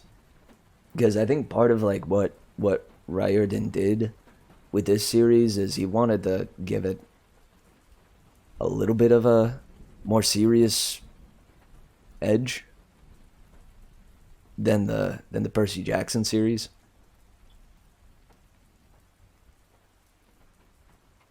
You know, not so much a PG rating, but more of a PG-13, or maybe probably not R-rated, maybe M, mature. Bean Soldier. Bean Soldier, welcome, man. How you doing? How's the day been treating you? You just missed probably some of the most exciting chapters of the night. The rest is gonna be kind of the aftermath and the wind down from the climax.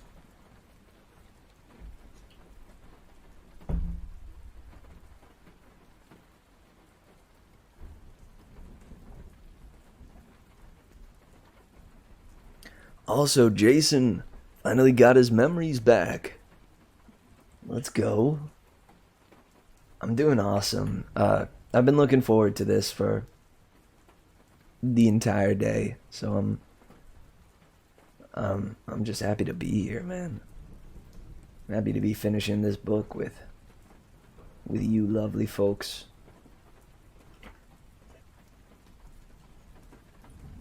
And it has been a blast so far. I forget, did I give Keone a like, did I try to give her more of like a Minnesotan accent originally? And then I switched it to trying to make her French. And then now when she came back into the picture, I tried to make her French again, but only in part.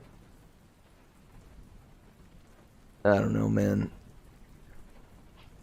I struggle to do a female French accent. I don't know. Quebec is weird, man. Quebec is weird. I agree. Why can't they all just be big king giants like Porphyrion? Make it easier on me. Because at least with Porphyrion,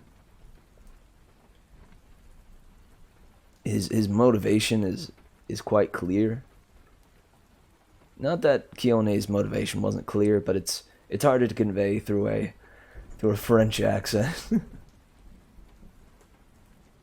I will say, if you guys have seen The Great Pretender, there's a character in that that in the English dub,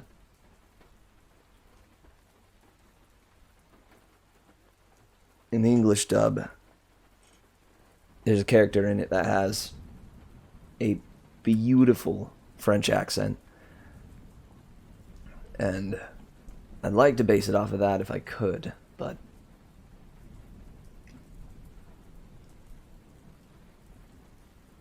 that was kind of decent. Oh, the one from Great Pretender? Oh, I thought it was good. I guess maybe it was a little exaggerated. But I wouldn't know. Oh, the show in general. I really liked it. I'm a fan. I like when shows, when anime does more out of the ordinary stuff. Like the idea of having it be about con men or con people was a neat premise. It was cool to see that in an anime style. It had some pretty compelling like characters. It gave me the feel that it was, I don't know, like it gave me a bit of like a at least when it came to the cast of characters, it gave me a Bebop vibe. Just due to the complexity of the characters and how they revealed their backstories throughout the show. If that makes sense. But I liked it. I put it in my list. My Netflix list. It made it in. A-Team-esque. Yeah. It was good. I'm trying to decide whether or not to rewatch Megalobox. Because it keeps suggesting that one to me. But I've already seen it. I've already watched it through. But it has been a while. Now I remember liking it. It was cool. It was a good one.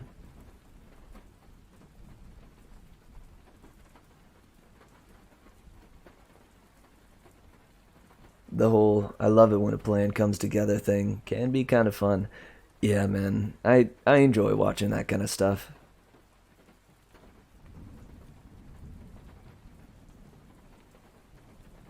Where you kind of just get pulled along for the ride.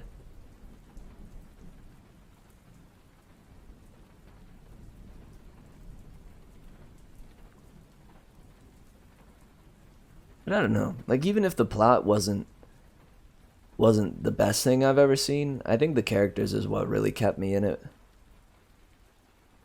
Like I said, I really liked the cast.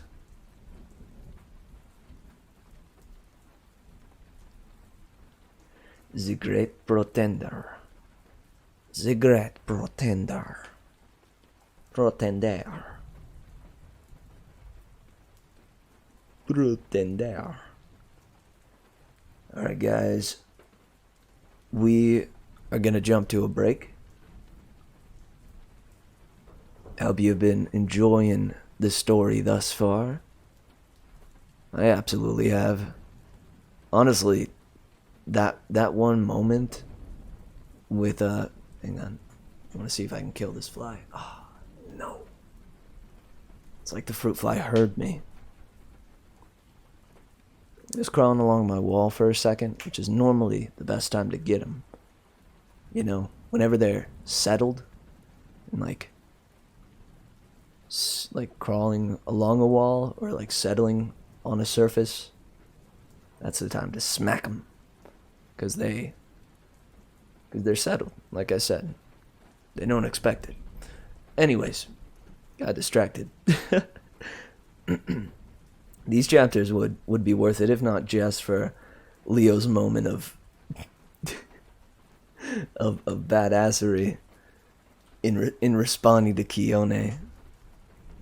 So good, man. So good.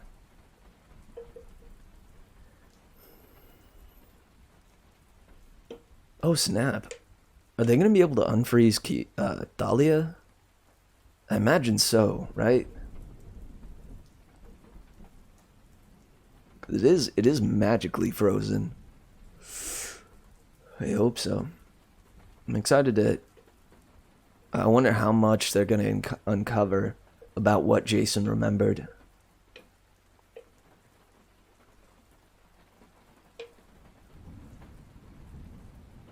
Yeah, I figured. That's what I was thinking. Cause Leo has magical fire. So, come on.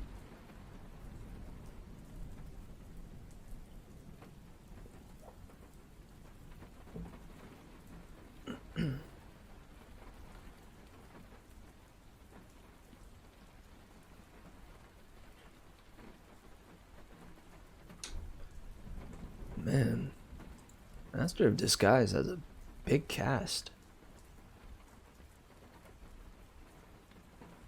Cole Sprouse is in it?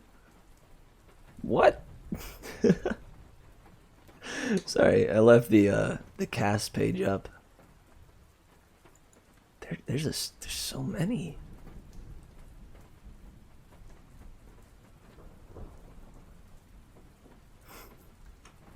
Huh. Okay, sorry. Cole Sprouse was in so many things. Probably. I don't doubt it. Cole Sprouse. What are you in? My dude. Yeah, 20 plus more. Dang. It's in Big Daddy. Sweet Life on Deck. I love that show. The Emperor's New School? Wait, there was a Sweet Life movie? Excuse me? He's in Riverdale. Snap. More recently, 5 Feet Apart from 2019. Don't know anything about that movie.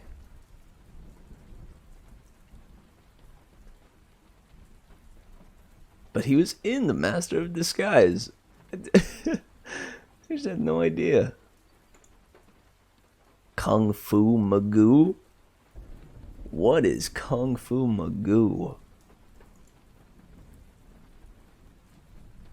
Excuse me, please enlighten me.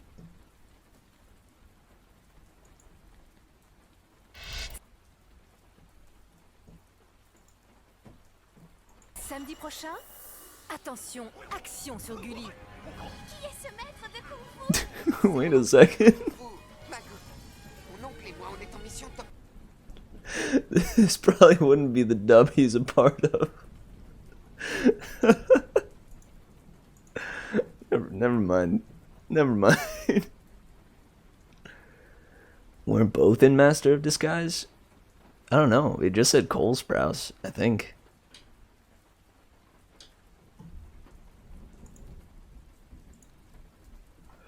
Let me see.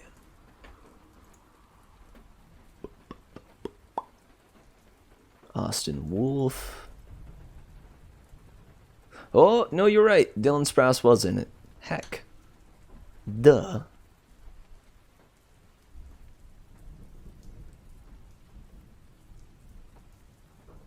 As Pistachio Disguisey? What?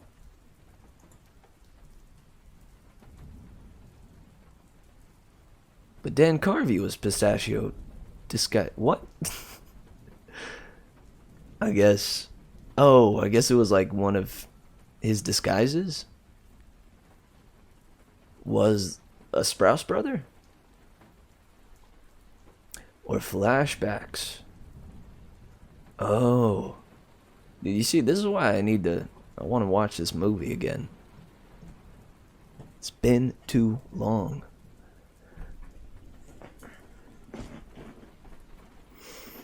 Nice. I take back all my apologies for going on a Master of Disguise tangent. I never want to apologize for my love of the Master of Disguise. It's a master. Blah. It's a masterpiece.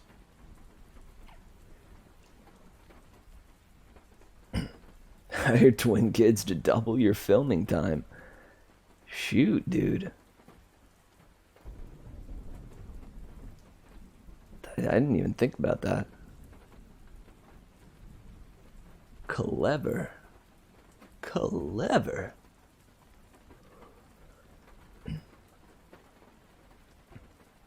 Huh. Snap, you'd probably know more about it than me, P-Dubs. You learn something every day. Well, alright, break time.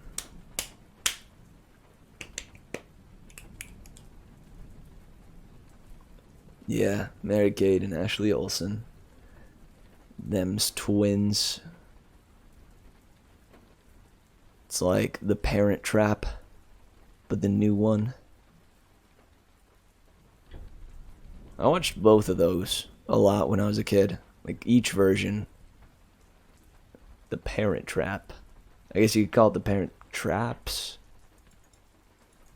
Is that what you would call both those movies together?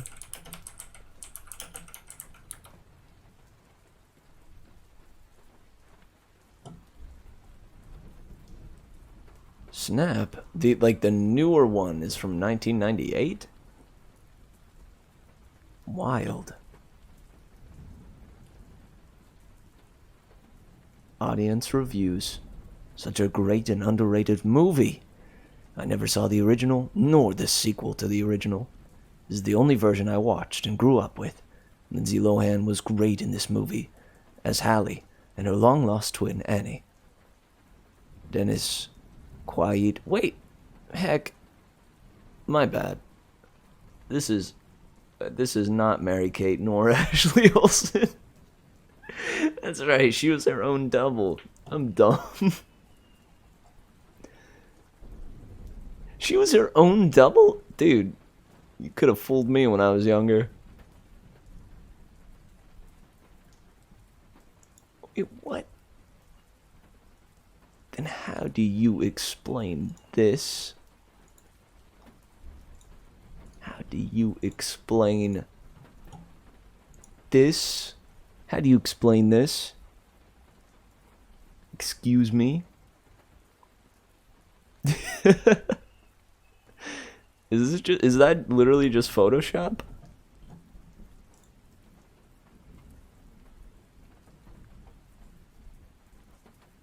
If so, that's wild. Who is... Wait, what? Why can't I think of who Mary-Kate and Ashley is?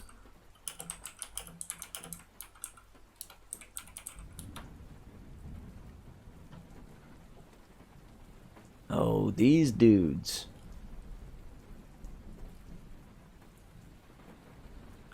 From Full House. Duh. Heck. Yeah, I know these. I know these gals. I watched Full House when I was a youngin'.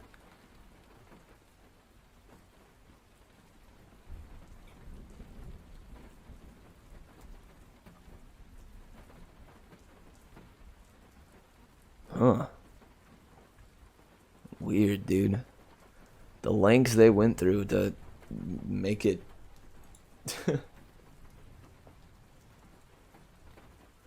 to make it Lindsay Lohan interesting.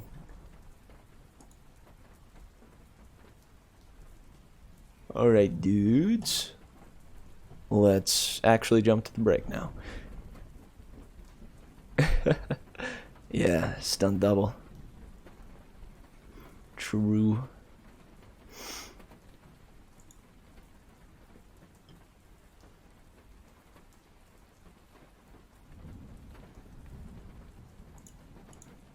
Alright, cool beans.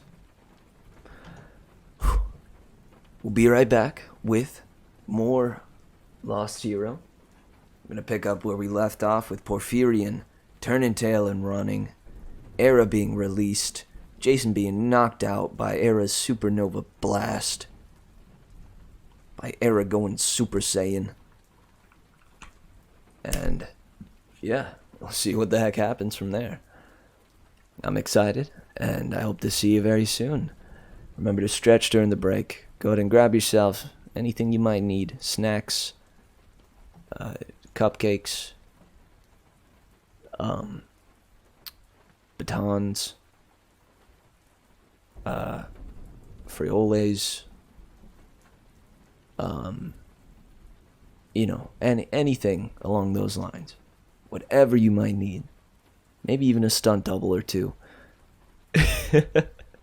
And yeah, and we'll be back real soon. But seriously, do stretch during the break. It's important that when we sit for long periods of time, it's important for us to get up and stretch out. So either, at least walk down the hall, get yourself some water or something, and I'll go do the same. Flaming batons. I didn't even know you could set those things on fire. Yes. Yes. Absolutely yes. I highly encourage flaming batons. Go get them. Okay, I'll see you guys very soon. Don't go nowhere. And enjoy the tunes while I'm away. Wow, wow, wow.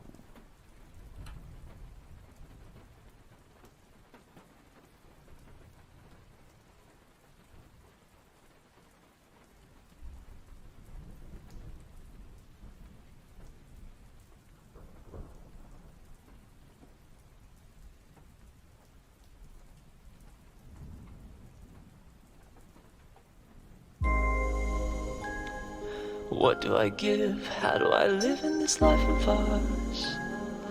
All I know is that I take plenty from here under the stars. I won't revive, I won't relive. I accept what I've done and I forgive. What do I give? How do I live in this life of ours? All I know is that I take plenty from here under the stars. I won't revive, I won't relive. I accept what I've done and I forgive.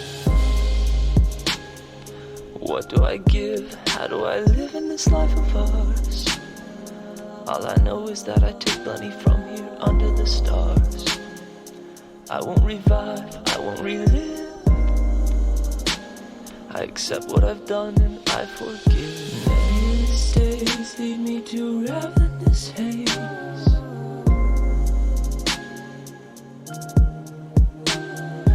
Nebulous days lead me to ravenous haze, which will block my gaze.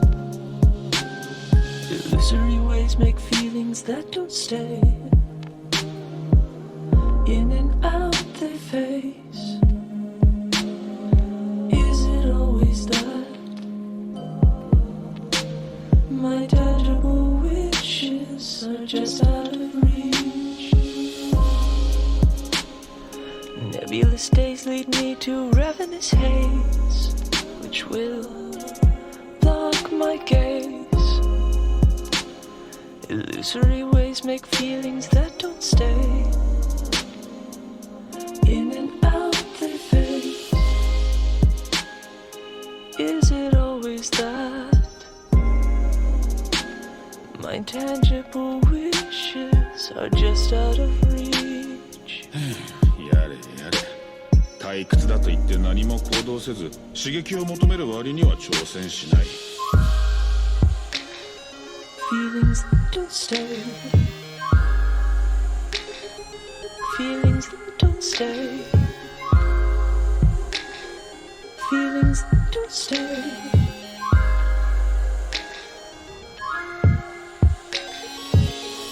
いいかい埼玉市人生は当てのない旅だよ新しい景色を見るためには自分で道を切り開くしかないんだ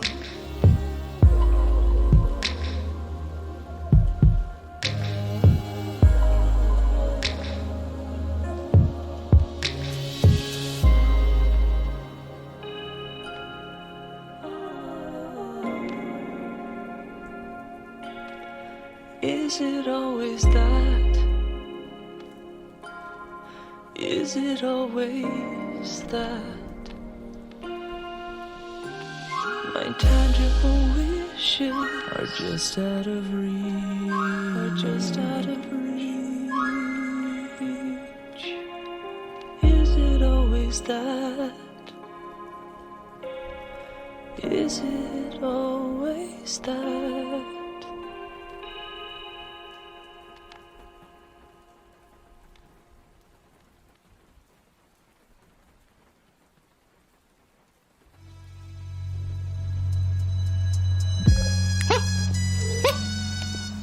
We're in.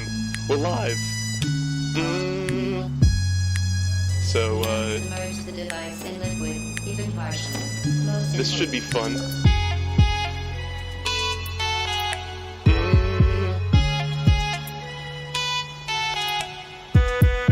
I should probably leave for this, huh? This seems kind of dangerous. You guys don't do this without me. Uh-oh.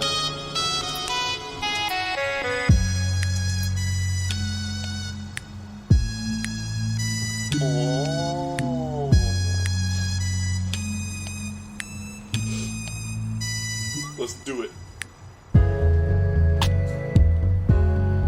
Yeah.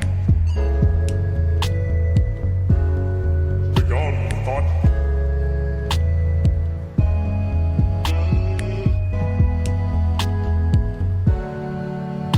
Hello.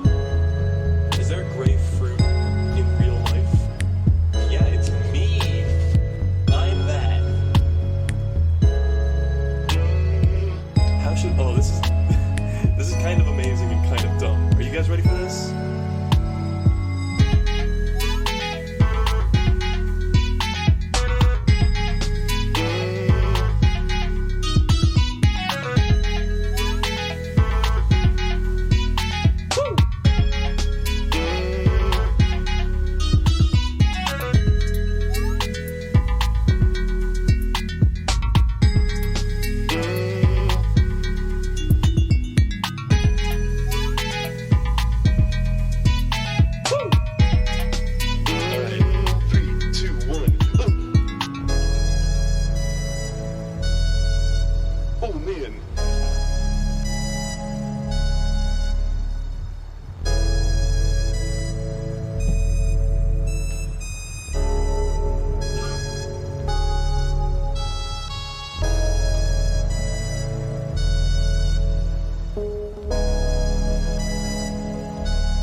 What a great ending.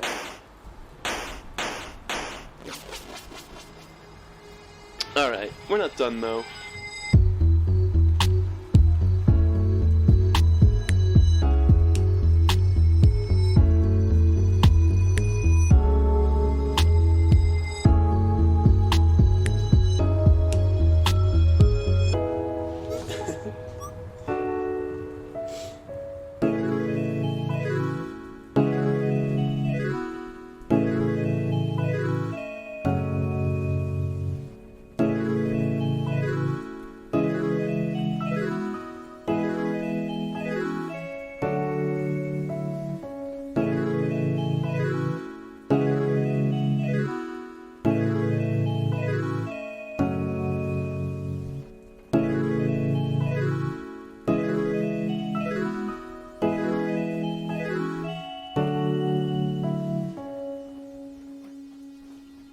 That's it.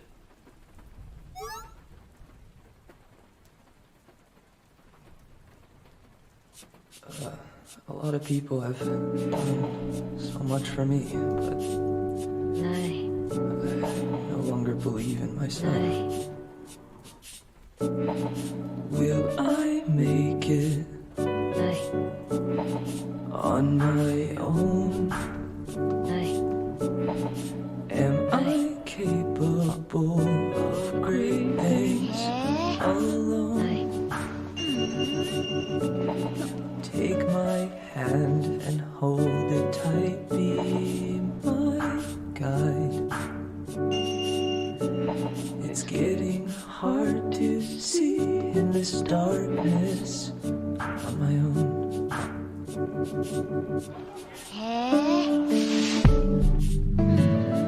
Take my hand, hold on tight. Take my hand as we make our way slowly to the unknown.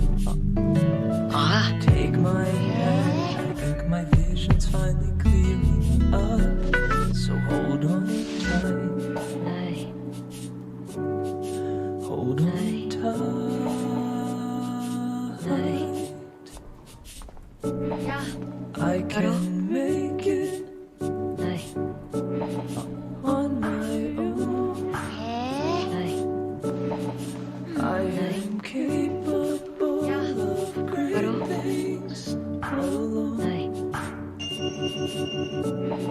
Take my hand and hold it tight. Stay here at my side. But if you let go, I think I'll be just fine. だろ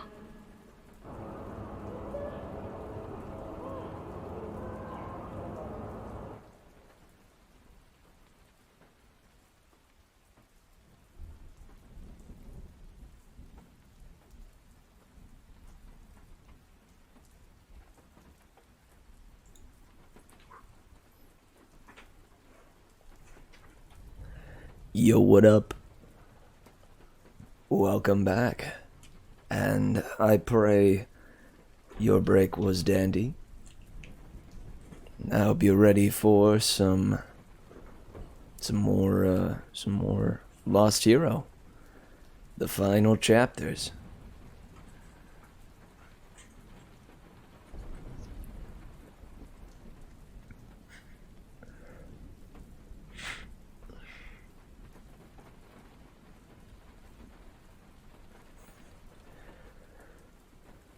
Alright, so settle in, get comfy, get cozy, and get ready for a bedtime story. Alright, here we go. This is The Lost Hero by Rick Riordan. 51. Piper.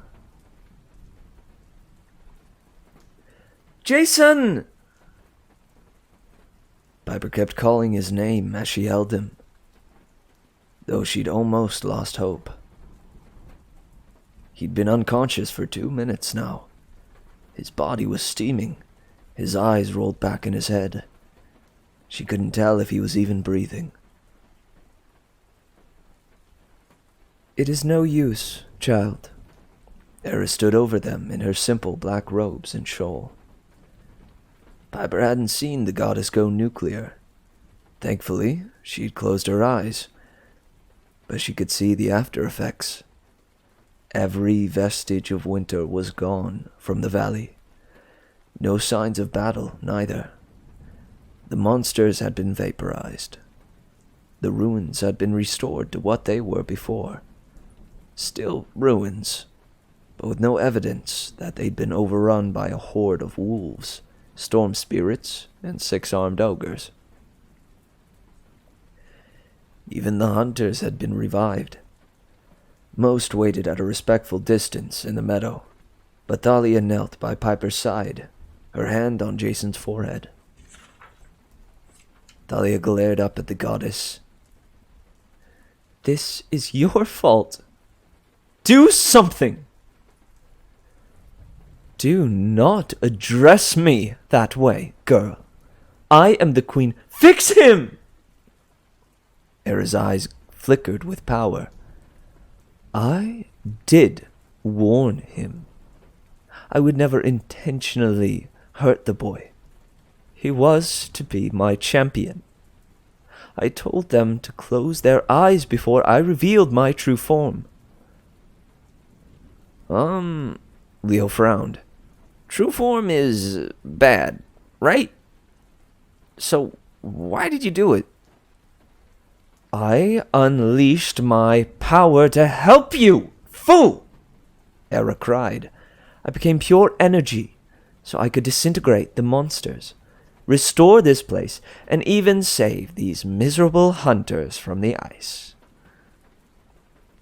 But mortals can't look upon that form, Thalia shouted. You've killed him!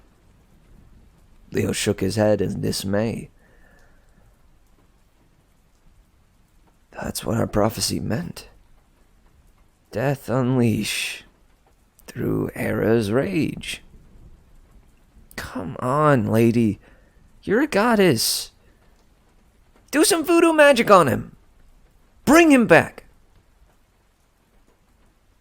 Piper half heard their conversation, but mostly she just focused on Jason's face.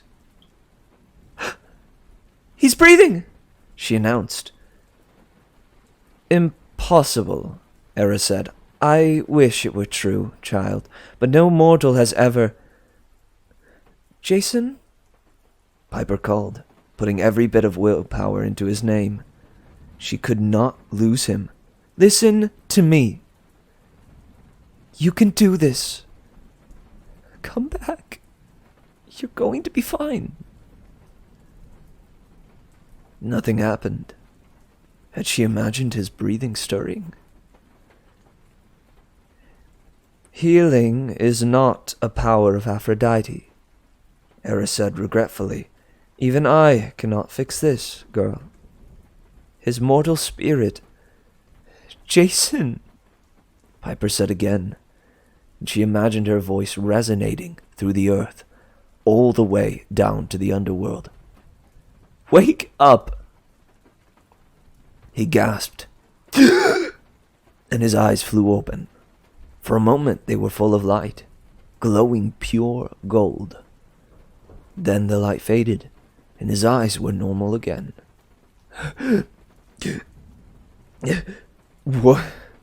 What happened? "Impossible," Era said. Piper grabbed him in a hug until he groaned. "Crushing me! You're crushing me!" "Sorry, she said, so relieved she laughed while wiping a tear from her eye. Dahlia gripped her brother's hand. "How do you feel?" He muttered. "Mouth is dry. Then I saw something really terrible." "That was Era," Thalia grumbled. "Her Majesty, the loose cannon." "That's it, Thalia Grace," said the goddess. "I will turn you into an aardvark. So help me." "Stop it, you two," Piper said. Amazingly, they both shut up. Piper helped Jason to his feet and gave him the last nectar from their supplies. "Now," Piper faced Thalia and Era. "Era, Your Majesty, we couldn't have rescued you without the hunters. And Thalia, you never would have seen Jason again. I wouldn't have met him if it weren't for Era. You two make nice, because we've got bigger problems." They both glared at her, and for 3 long seconds, Piper wasn't sure which one of them was going to kill her first. Finally, Thalia grunted. "You've got spirit, Piper." She pulled a silver card from her parka and tucked it into the pocket of Piper's snowboarding jacket. "You ever want to be a hunter? Call me. We could use you." "Really?" Era crossed her arms. "Fortunately for this hunter, you have a point, Aphrodite, daughter of Aphrodite." She assessed Piper, as if seeing her clearly for the time. I imagine that's a typo. For the first time. "You wondered, Piper, why I chose you for this quest. Why I didn't reveal your secret in the beginning. Even why I knew Enceladus was using you. I must admit, until this moment, I was not sure. Something told me you would be vital to the quest. Now, I see I was right. You're even stronger than I realized. And you are correct about the dangers to come. We must work together." Piper's face felt warm. She wasn't sure how to respond to Era's compliment, but Leo stepped in. "Yeah," he said. "I don't suppose that Porphyrian guy just melted and died, No," Era agreed. "By saving me, you saved this place. And you prevented Gaia from waking. You've brought us a moment of peace. You've bought us some time. But Porphyrian has risen. He simply knew better than to stay here, especially since he has not yet regained his full power. Giants can only be killed by a combination of god and demigod working together. Once you freed me..." "He ran away," Jason said. "But to where?" Era didn't answer, but a sense of dread washed over Piper. She remembered what Porphyrion had said about killing the Olympians by pulling up their roots. Greece. She looked at Thalia's grim expression and guessed the hunter had come to the same conclusion.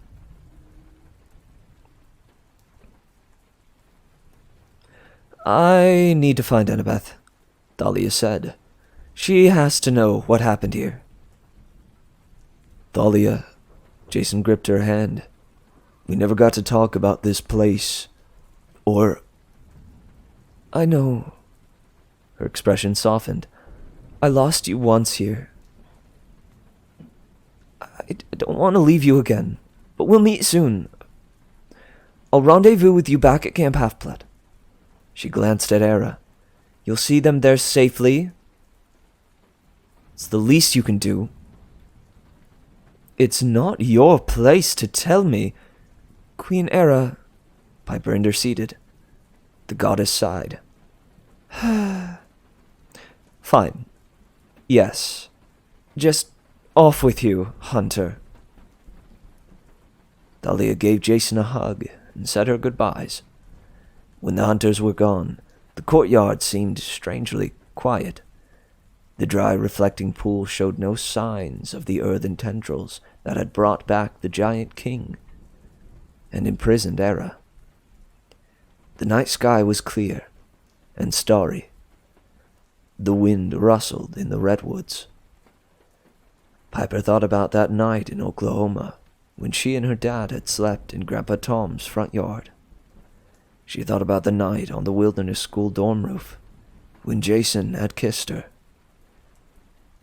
In the mist-altered memories, anyway. Jason, what happened to you here? She asked. I mean, I know your mom abandoned you here, but you said it was a sacred ground for demigods. Why? What happened after you were on your own? Jason shook his head uneasily. It's still murky. The wolves... they... You were given a destiny, Era said. You were given into my service. Jason scowled. Because you forced my mom to do that. You couldn't stand knowing Zeus had 2 children with my mom. Knowing that he'd fallen for her twice. I was the price you demanded for leaving the rest of my family alone. It was the right choice for you as well, Jason, Era insisted. The second time your mother managed to snare Zeus's affections, it was because she imagined him in a different aspect. The aspect of Jupiter. Never before had this happened. 2 children, Greek and Roman, born into the same family. You had to be separated from Thalia. This is where all demigods of your kind start their journey. Of his kind? Piper asked. She means Roman, Jason said. Demigods are left here. We meet the she-wolf goddess, Lupa, the same immortal wolf that raised Romulus and Remus. Era nodded. And if you are strong enough, you live. But... Leo looked mystified. What happened after that? I mean, Jason never made it to camp. Not to Camp Half-Blood. No. Era agreed. Piper felt as if the sky were spiraling above her, making her dizzy. You went somewhere else. That's where you've been all these years. Somewhere else for demigods. But where? Jason turned to the goddess. The memories are coming back, but not the location. You're not going to tell me, are you? No, Era said. That is part of your destiny, Jason. You must find your own way back. But when you do, you will unite two great powers. You will give us hope against the giants, and more importantly, against Gaia herself. You want us to help you, Jason said, but you're holding back information. Giving you answers would make those answers invalid. Era said, that is the way of the fates. You must forge your own path for it to mean anything. Already, you three have surprised me. I would not have thought it possible. The goddess shook her head. Suffice to say, you have performed well, demigods. But this is only the beginning. Now you must return to Camp Half-Blood, where you will begin planning for the next phase. Which you won't tell us about, Jason grumped. And I suppose you destroyed my nice storm spirit horse. So we'll have to walk home. Era waved aside the question. Storm spirits are creatures of chaos. I did not destroy that one, though I have no idea where he went, or whether you'll see him again. But there is an easier way home for you. And as you have done me a great service, I can help you, at least this once. Farewell, demigods. For now. The world turned upside down, and Piper almost blacked out. This kind of is that, beat-ups. When she could see straight again, she was back at camp, in the dining pavilion, in the middle of dinner. They were standing on the Aphrodite cabin's table, and Piper had one foot in Drew's pizza. Yes. 60 campers rose at once, gawking at them in astonishment. Whatever Era had done to shoot them across the country, it wasn't good for Piper's stomach. She could barely control her nausea. Leo wasn't so lucky. He jumped off the table, ran to the nearest bronze brazier, and threw up in it. Which was probably not a great burnt offering for the gods. Eesh. Jason. Chiron trotted forward. No doubt the old centaur had seen thousands of years' worth of weird stuff. But even he looked flabbergasted. What? How? The Aphrodite campers stared up at Piper with their mouths open. Piper figured she must look awful. Hi, she said as casually as she could. We're back.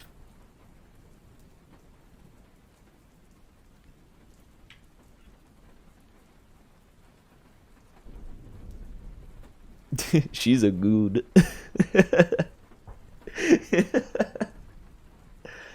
I don't know. I feel like any god can do that. It seems feasible.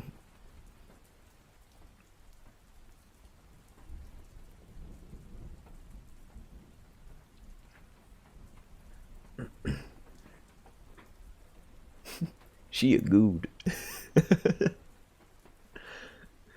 Oh, dude, I love that. 52. Piper. I don't know, she said something about like I can only do it this once for you, but never again. It's probably explained away by that whole you gotta forge your own path, right? You can't be helped out by the gods too much, you know? Wink. That's how fate works, yo. It seems kind of like a cop-out, but I don't know. It makes for a better story. But I think I'm with you. I'm not entirely stoked that they used it in this instance.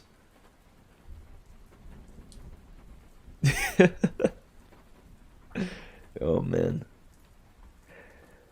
Alright, 52. Piper. Piper didn't remember much about the rest of that night. They told their story and answered a million questions. But finally, Kyron saw just how tired they were and ordered them to bed. It felt so good to sleep on a real mattress, and Piper was so exhausted, she crashed immediately, which spared her any worry about what it would be like returning to the Aphrodite cabin. The next morning, she woke in her bunk, feeling reinvigorated. The sun came through the windows, along with a pleasant breeze. It might have been spring instead of winter. Birds sang. Monsters howled in the woods. Breakfast smells wafted from the dining pavilion. Bacon, pancakes, and all sorts of wonderful things. Drew and her gang were frowning down at her, their arms crossed. Morning. Piper sat up and smiled. Beautiful day. You're going to make us late for breakfast, Drew said, which means you get to clean the cabin for inspection.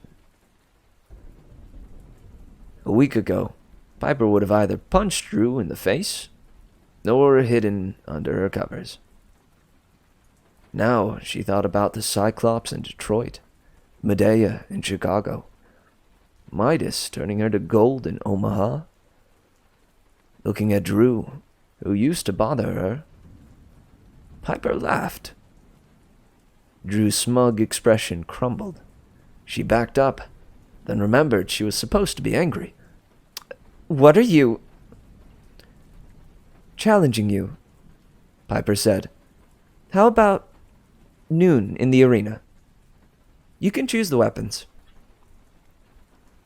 She got out of bed, stretched leisurely, and beamed at her cabin mates. She spotted Mitchell and Lacey, who'd helped her pack for the quest. They were smiling tentatively, their eyes flittering from Piper to Drew, like this might be a very interesting tennis game. I missed you guys, Piper announced. We're going to have a great time when I'm senior counselor. Drew turned bug juice red. Even her closest lieutenants looked a little nervous. This wasn't in their script. You, Drew spluttered. You ugly little witch. I've been here the longest. You can't just... Challenge you? Piper said. Sure I can. Camp rules. I've been claimed by Aphrodite. I've completed a quest, which is more than you've completed. If I feel I can do a better job, I can challenge you. Unless you just want to step down. Did I get all that right, Mitchell? Just right, Piper. Mitchell was grinning. Lacey was bouncing up and down like she was trying to achieve liftoff. A few of the other kids started to grin, as if they were enjoying the different colors Drew's face was turning. Step down? Drew shrieked. You're crazy! Piper shrugged. Then, fast as a viper, she pulled Catoptris from under her pillow, unsheathed the dagger, and thrust the point under Drew's chin. Everybody else backed up fast. One guy crashed into a makeup table and sent up a plume of pink powder. A duel, then, Piper said cheerfully. If you don't want to wait until noon, now is fine. You've turned this cabin into a dictatorship, Drew. Selena Beauregard knew better than that. Aphrodite is about love and beauty. Being, loving, spreading beauty. Good friends, good times, good deeds. Not just looking good. Selena made mistakes, but in the end, she stood by her friends. That's why she was a hero. I'm going to set things right. And I've got a feeling Mom will be on my side. Want to find out? Drew went cross-eyed, looking down the blade of Piper's dagger. A second passed. Then two. Piper didn't care. She was absolutely happy and confident. It must have shown in her smile. Step down, Drew grumbled. But if you think I'm ever going to forget this, McLean... Oh, I hope you won't, Piper said. Now, run along to the dining pavilion and explain to Chiron why we're late. There's been a change of leadership. Drew backed to the door. Even her closest lieutenants didn't follow her. She was about to leave when Piper said, Oh, and Drew, honey? The former counselor looked back reluctantly. In case you think I'm not a true daughter of Aphrodite, Piper said, don't even look at Jason Grace. He may not know it yet, but he's mine. If you even try to make a move, I will load you into a catapult and shoot you across Long Island Sound. Drew turned around so fast, she ran into the doorframe. Ka-dunk! Ow! Then she was gone. The cabin was silent. The other campers stared at Piper. This was the part she was unsure of. She didn't want to rule by fear. She wasn't like Drew, but she didn't know if they'd accept her. Then, spontaneously, the Aphrodite campers cheered so loudly, they must have been heard all across camp. They herded Piper out of the cabin, raised her on their shoulders, and carried her all the way to the dining pavilion. Still in her pajamas, her hair still a mess, but she didn't care. She'd never felt better.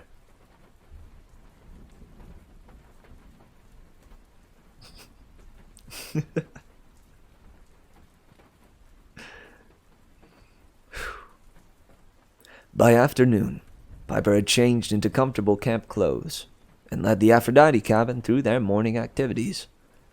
She was ready for free time. Some of the buzz of her victory had faded because she had an appointment at the big house. Chiron met her on the front porch in human form, compacted into his wheelchair. Come inside, my dear. The video conference is ready. The only computer at camp was in Chiron's office, and the whole room was shielded in bronze plating. Demigods and technology don't mix, Chiron explained. Phone calls, texting, even browsing the internet. All these things can attract monsters. Why, just this fall, at a school in Cincinnati, we had to rescue a young hero who Googled the Gorgons and got a little more than he bargained for. But never mind that. Here at camp, you're protected. Still, we tried to be cautious. You'll only be able to talk for a few minutes. Got it, Piper said. Thank you, Chiron. He smiled and wheeled himself out of the office. Piper hesitated before clicking the call button. Chiron's office had a cluttered, cozy feel. One wall was covered with t-shirts from different conventions. Party Ponies 09 Vegas, Party Ponies 10 Honolulu, etc. Piper didn't know who the party ponies were, but judging from the stains, scorch marks, and weapon holes in the t-shirts, they must have had some pretty wild meetings. On the shelf over Chiron's desk sat an old-fashioned boombox with cassette tapes labeled Dean Martin and Frank Sinatra and Greatest Hits of the 40s. Chiron was so old, Piper wondered if that meant 1940s, or 1840s, or maybe just AD 40? But most of the office wall space was plastered with photos of demigods, like a hall of fame. One of the newer shots showed a teenage guy with dark hair and green eyes. Since he stood in arm with Annabeth, Piper assumed the guy must be Percy Jackson. In some of the older photos, she recognized famous people, businessmen, athletes, even some actors that her dad knew.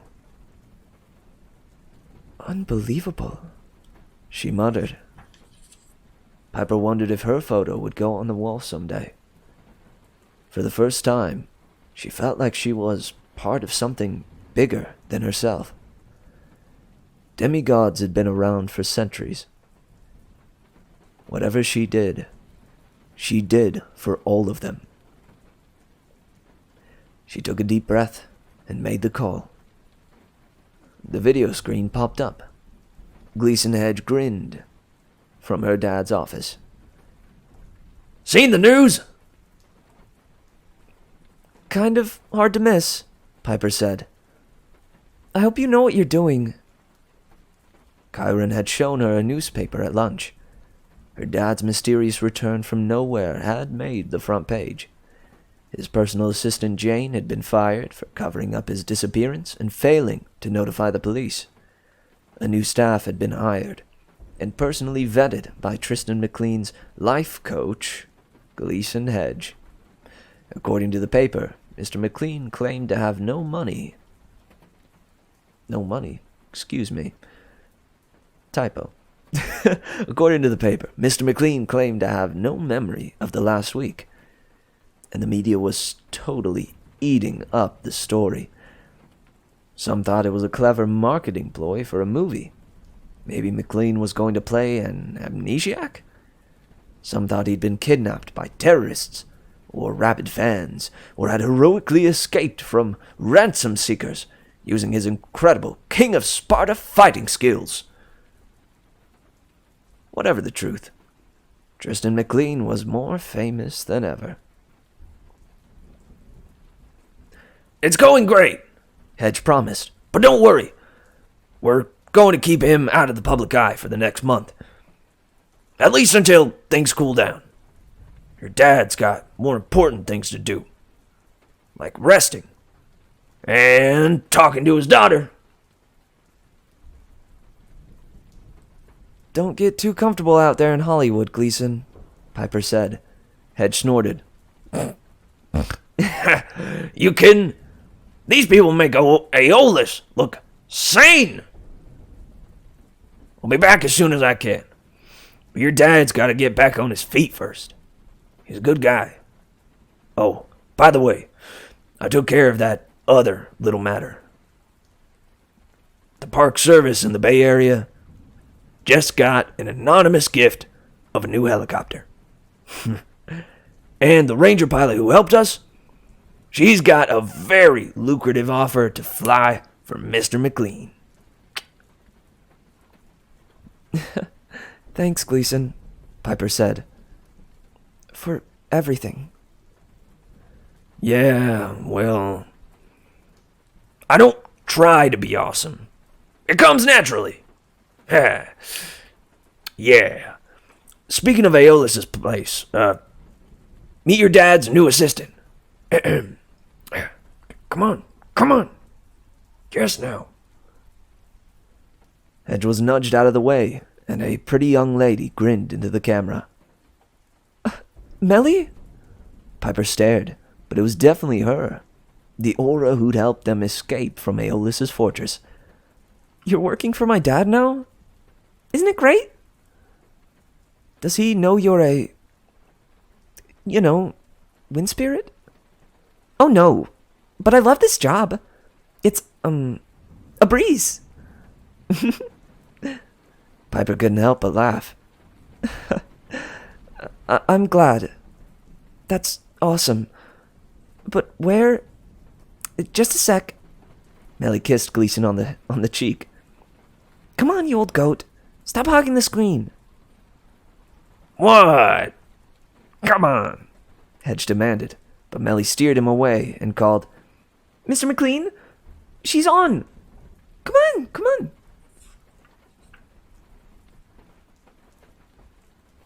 Oh, what's up, May? And I agree, P-dubs. I ship Medge, too.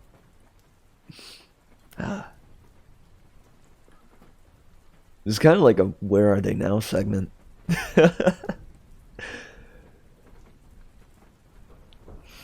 How's the stream been? It's been good. It's been rather nice. And I'd say the only bad part about it was about 3 of those Twitch spam accounts that pop in and go, "Hey, are you looking for followers? Well, click this link and it'll definitely give you followers and not a virus. I promise. Wink." You know the ones. But as of the stream as a whole, it's been awesome. This is the finale, and I've been looking forward to it all flippin' day. And the climax was freaking rad. Yeah, more spam accounts. It's okay though. I am somewhat used to dealing with them.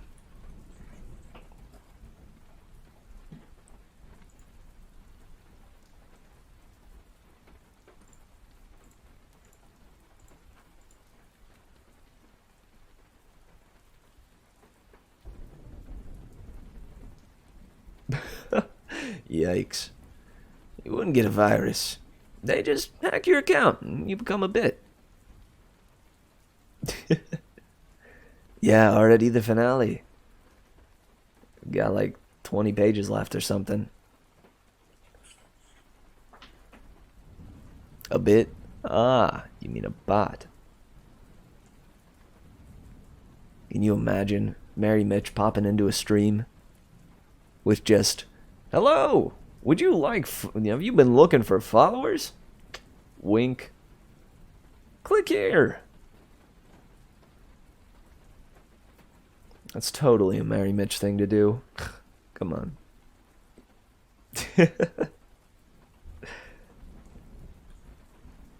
Classic Mary Mitch.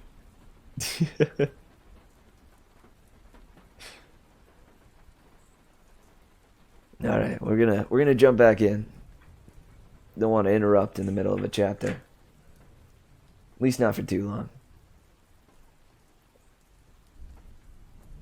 A second later, Piper's dad appeared.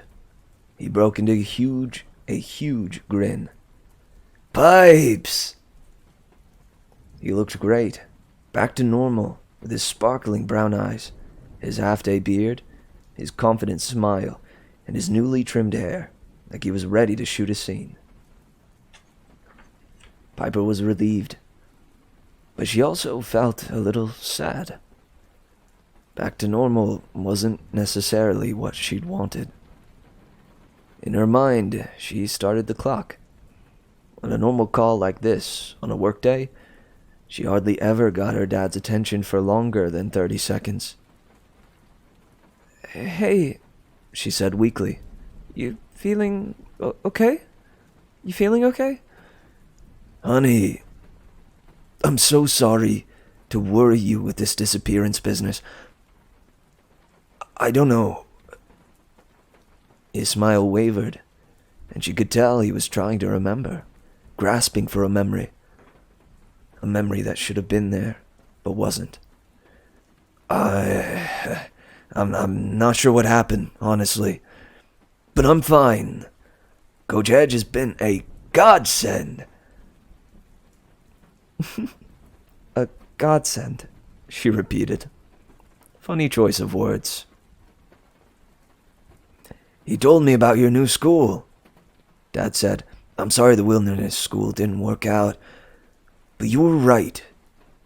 Jane was wrong. I was a fool to listen to her. 10 seconds left, maybe. But at least her dad sounded sincere. Like he really did feel remorseful. You don't remember anything? She said, a bit wistfully. Of course I do, he said. A chill went down her neck. You do? I remember that I love you, he said, and I'm proud of you. Are you happy at your new school? Piper blinked. She wasn't going to cry now. After all she'd been through, that would be ridiculous. Yeah, Dad, it's more like a camp. Not a school, but... Yeah. I think I'll be happy here. Call me as often as you can, he said, and come home for Christmas. And Pipes? Yes? He touched the screen, as if trying to reach through with his hand. You're a wonderful young lady. I don't tell you that enough. You remind me so much of your mother. She'd be proud. And Grandpa Tom, he always said you'd be the most powerful voice in our family. You're going to outshine me someday, you know.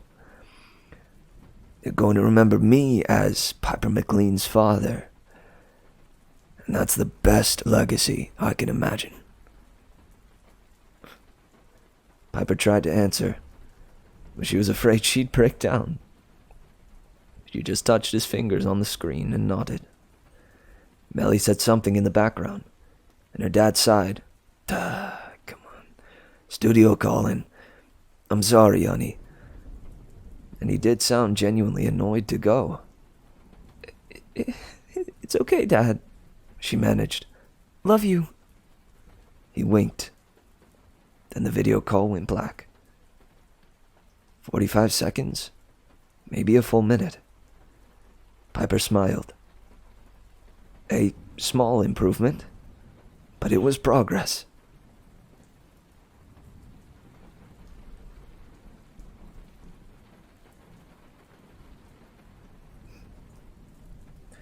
At the commons area, she found Jason relaxing on a bench, a basketball between his feet. He was sweaty from working out, but he looked great in his orange tank top and shorts. His various scars and bruises from the quest were healing, thanks to some medical attention from the Apollo cabin. His arms and legs were well muscled and tan. Distracting, as always. His close-cropped blonde hair caught the afternoon light, so it looked like it was turning to gold, Midas style. Hey, he said. How did it go? It took her a second to focus on his question. Oh, yeah. Fine. Yeah, fine. She sat next to him, and they watched the campers going back and forth. A couple of Demeter girls were playing tricks on two of the Apollo guys, making grass grow around their ankles as they shot baskets. Over at the camp store, the Hermes kids were putting up a sign that read, Flying shoes, slightly used, 50% off today. Aries kids were lining their cabin with fresh barbed wire. The Hypnos cabin was snoring away. A normal day at camp. Meanwhile, the Aphrodite kids were watching Piper and Jason, and trying to pretend they weren't. Piper was pretty sure she saw money change hands, like they were placing bets on a kiss. Get any sleep? She asked him. He looked at her, as if she'd been reading his thoughts. Not much. Dreams. About your past. About your past. He nodded. She didn't push him. If he wanted to talk, that was fine. But she knew him better than to press the subject. She didn't even worry that her knowledge of him was mostly based on 3 months of false memories. You can sense possibilities, her mother had said, and Piper was determined to make those possibilities a reality. Jason spun his basketball. It's not good news, he warned. My memories, they aren't good for any of us. Piper was pretty sure he'd been about to say, for us, as in the two of them. She wondered if he'd remembered a girl from his past. But she didn't let it bother her. Not on a sunny winter day like this, with Jason next to her. We'll figure it out, she promised. He looked at her hesitantly, like he wanted very much to believe her. Annabeth and Rachel are coming in for the meeting tonight. I should probably wait until then to explain. Okay. She plucked a blade of grass by her foot. She knew there were dangerous things in store for both of them. She would have to compete with Jason's past, and they might not even survive this war against the giants. But right now, they were both alive, and she was determined to enjoy this moment. Jason studied her warily. His forearm tattoo was faint blue in the sunlight. You're in a good mood. How can you be so sure things will work out? Because you're going to lead us, she said simply. I'd follow you anywhere. Jason blinked. Then slowly he smiled. Dangerous thing to say. I'm a dangerous girl. That, I believe. He got up and brushed off his shorts. He offered her a hand. Leo says he's got something to show us in the woods. You coming? Wouldn't miss it. She took his hand and stood up. For a moment, they kept holding hands. Jason tilted his head. We should get going. Yep, she said. Just a sec. Just a sec. She let go of his hand and took a card from her pocket. The silver calling card that Thalia had given her for the hunters of Artemis. She dropped it into a nearby eternal fire and watched it burn. There would be no breaking hearts in the Aphrodite cabin from now on. That was one rite of passage they didn't need. Across the green, her cabin mates looked disappointed that they hadn't witnessed a kiss. They started cashing in their bets. But that was all right.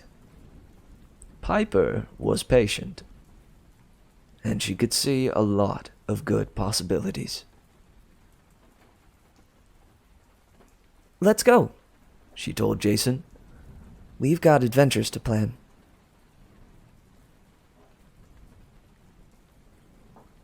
Stop it, P-dubs. You don't know that. You don't know that. At least I hope not. Heck.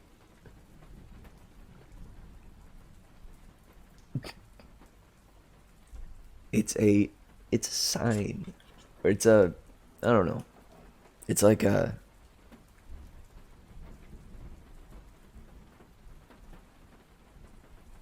what am I trying to say? Seems useful for a quest or something. Yeah. Even if she wasn't calling upon it to get them to come to join them, she could use it in a time of desperate need. When they arrive, she'll be like, haha, I actually am not gonna join you or anything, but we really need your help in this situation. Hey, what's up, amazing? How you doing, Luck?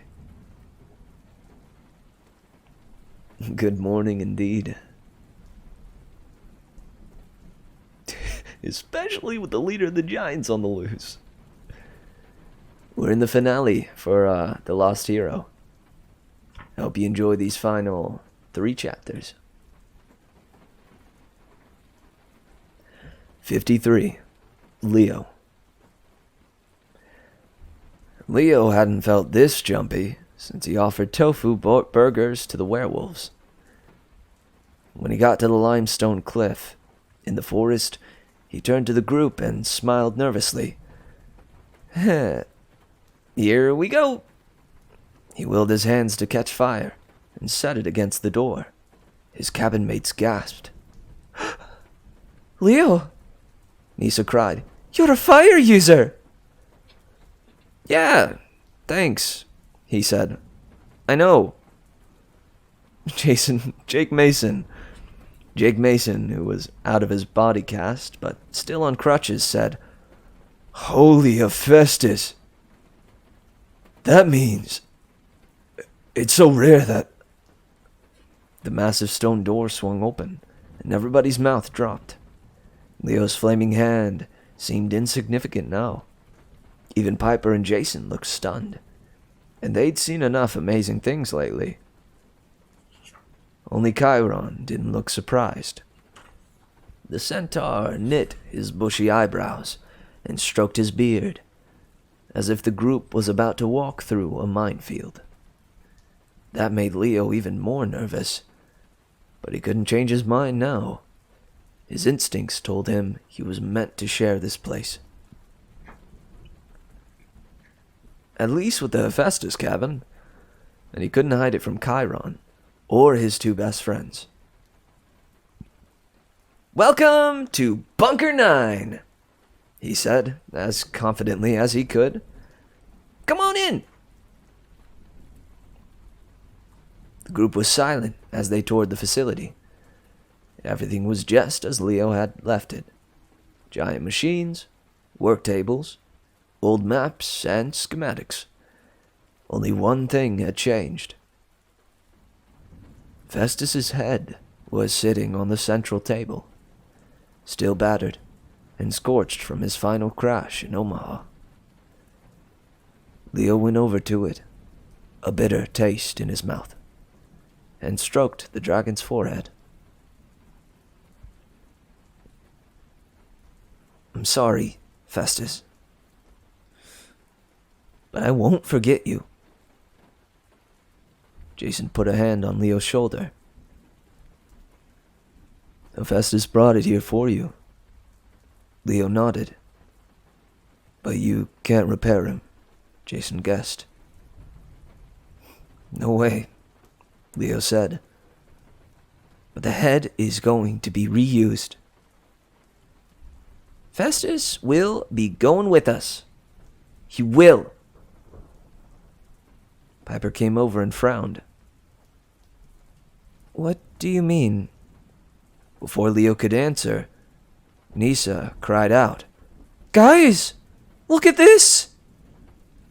She was standing at one of the work tables, flipping through a sketchbook, diagrams of hundreds of different machines and weapons. I've never seen anything like this, Nisa said. There are more amazing ideas in here than in Daedalus's workshop. It would take a century just to prototype them all. Who built this place? Jake Mason said. And why? Chiron stayed silent, but Leo focused on the wall map he'd seen during his first visit. It showed Camp Half-Blood, with a line of triremes Chirimes? Triremes? Triremes. I think that's how you say that, right? Or is it triremes? We'll go with triremes for now. The line of triremes. In the sound, catapults mounted in the hills around the valley, and spots marked for traps, trenches, and ambush sites. It's a wartime command center, he said. The camp was... Oh, it's a wartime command center, he said. The camp was attacked once, wasn't it? In the Titan War? Piper asked. Nisa shook her head. No. Besides, that map looks really old. The date? Does that say 1864? They all turned to Chiron. The centaur's tail swished fretfully. This camp has been attacked many times, he admitted. That map is from the last Civil War. The last Civil War. Apparently, Leo wasn't the only one confused. The other Hephaestus campers looked at each other and frowned.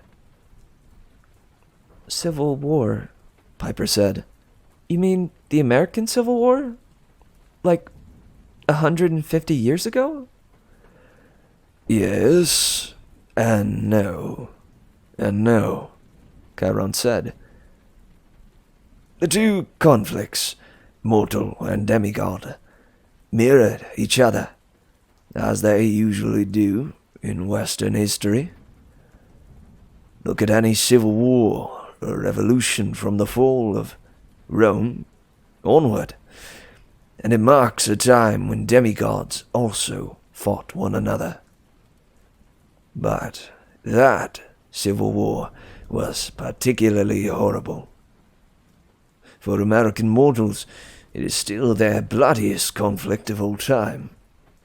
Worse than their casualties in the 2 world wars. For demigods, it was equally devastating. Even back then, this valley was Camp Half-Blood. There was a horrible battle in these woods lasting for days, with terrible losses on both sides. Trireme. I thought so.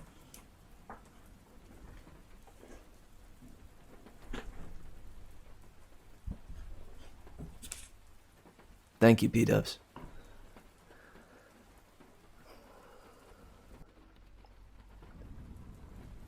Both sides, Leo said. You mean the camp split apart? No, Jason spoke up. He means 2 different groups. Camp Half-Blood was one side in the war. Leo wasn't sure he wanted an answer, but he asked. Who was the other? Who was the other? Who was the other? Chiron glanced up at the tattered Bunker 9 banner, as if remembering the day it was raised.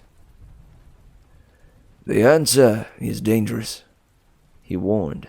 It is something I swore upon the river Styx never to speak of. After the American Civil War, the gods were so horrified by the toll it took on their children that they swore it would never happen again. The 2 groups were separated. The gods bent all their will, wove the mist as tightly as they could to make sure the enemies never remembered each other, never met on their quests, so that bloodshed could be avoided. This map is from the final dark days of 1864, the last time the 2 groups fought. We've had several close calls since then. The 1960s were particularly dicey. But we've managed to avoid another civil war, at least so far. So far. just as Leo guessed. This bunker was a command center for the Hephaestus cabin. In the last century, it has been reopened a few times, usually as a hiding place in times of great unrest. But coming here is dangerous. It stirs old memories, awakens old feuds. Even when the Titans threatened last year, I did not think it worth the risk to use this place. Suddenly, Leo's sense of triumph turned to guilt. Hey, look, this place found me. It was meant to happen. It's a good thing. I hope you're right, Chiron said. I am! Leo pulled the old drawing out of his pocket and spread it on the table for everyone to see. There! He said proudly. Aeolus returned that to me. I drew it when I was 5. That's my destiny. That's my destiny. Nisa frowned. Leo, it's a crayon drawing of a boat. Look! He pointed at the largest schematic on the bulletin board. The blueprint showing a Greek trireme. Slowly, his cabin mate's eyes widened as they compared the two designs. The number of masts and oars, even the decorations on the shields and sails were exactly the same as on Leo's drawing. That's impossible, Nisa said. That blueprint has to be a century old at least.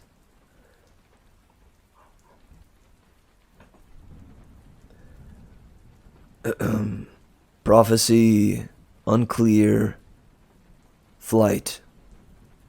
Jake Mason read from the notes on the blueprint. It's a diagram for a flying ship. Look, that's the landing gear. And weaponry. Holy Hephaestus. Rotating ballista, mounted crossbow, celestial bronze plating. That thing would be one spanking hot war machine. Oh, was it ever made? Not yet, Leo said. Look at the masthead. There was no doubt. The figure at the front of the ship was the head of a dragon. A very particular dragon. Festus, Festus, Festus, Piper said.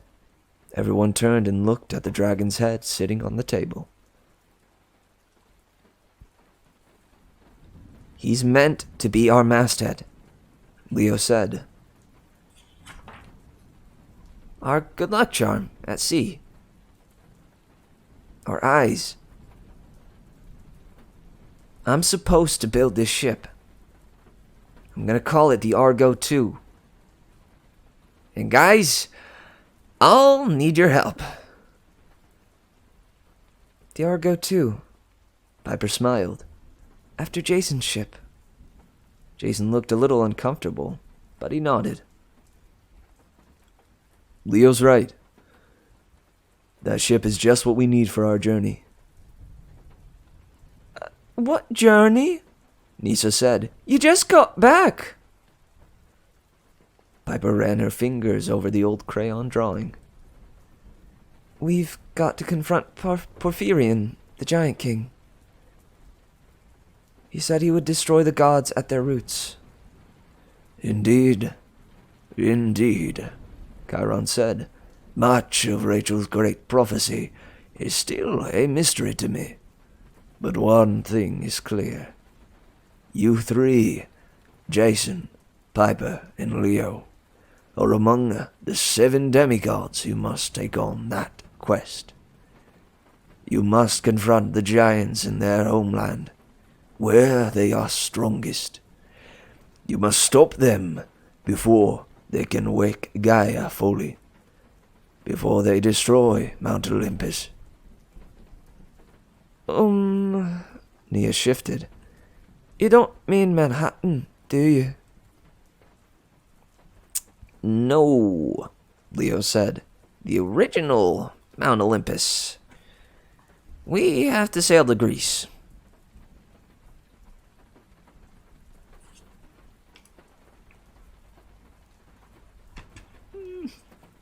Dude, we're so close to the end. I'm not okay with this.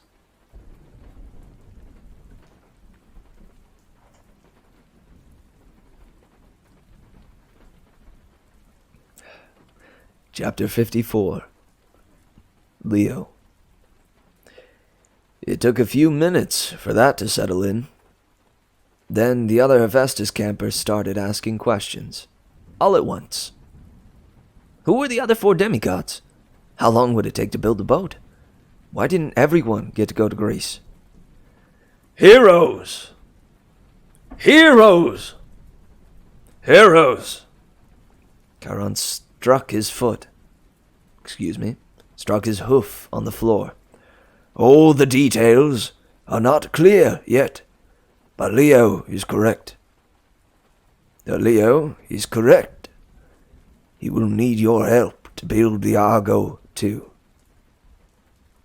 It is perhaps the greatest project Cabin 9 has ever undertaken, even greater than the Bronze Dragon.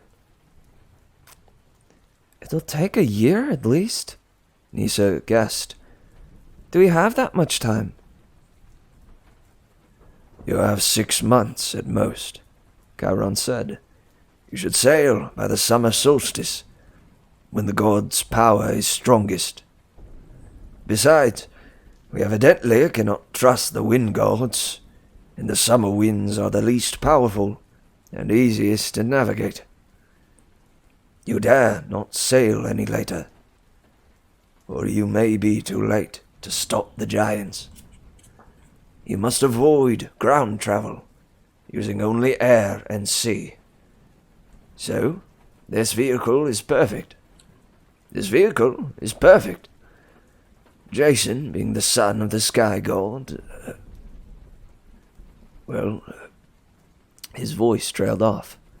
But Leo figured Chiron was thinking about his missing student, Percy Jackson, the son of Poseidon. He would have been good on this voyage, too. Jake Mason turned to Leo. Well, one thing's for sure. You are now senior counselor. This is the biggest honor the cabin has ever had. Anyone object? Nobody did. All his cabin mates smiled at him, and Leo could almost feel their cabin's curse breaking, their sense of hopelessness melting away. It's official then, Jake said. You're the man. For once, Leo was speechless. Ever since his mom died, he'd spent his life on the run. Now he'd found a home and a family. He'd found a job to do. And as scary as it was, Leo wasn't tempted to run. Not even a little.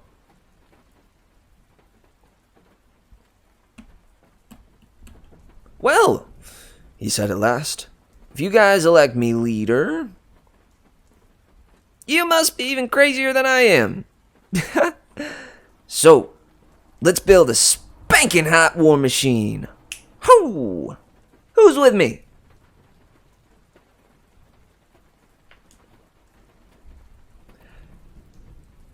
"55. Jason. Jason waited alone in cabin 1. Annabeth and Rachel were due any minute for the head counselor's meeting, and Jason needed time to think. His dreams the night before had been worse than he'd wanted to share, even with Piper.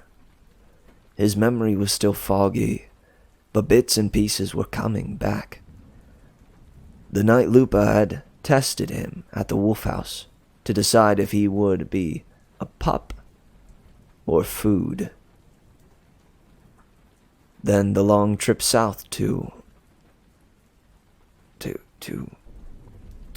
He couldn't remember, but he had flashes of his old life. The day he'd gotten his tattoo. The day he'd been raised on a shield and proclaimed a praetor. His friends' faces, Dakota, Gwendolyn, Hazel, Bobby, and Raina. Definitely there'd been a girl named Raina. He wasn't sure what she'd meant to him, but the memory made him question what he felt for Piper, and wonder if he was doing something wrong. The problem was, he liked Piper a lot. Jason moved his stuff to the corner alcove, where his sister had once slept. He put Thalia's photograph back on the wall, so he didn't feel so alone. He stared up at the frowning statue of Zeus, mighty and proud, but the statue didn't scare him anymore.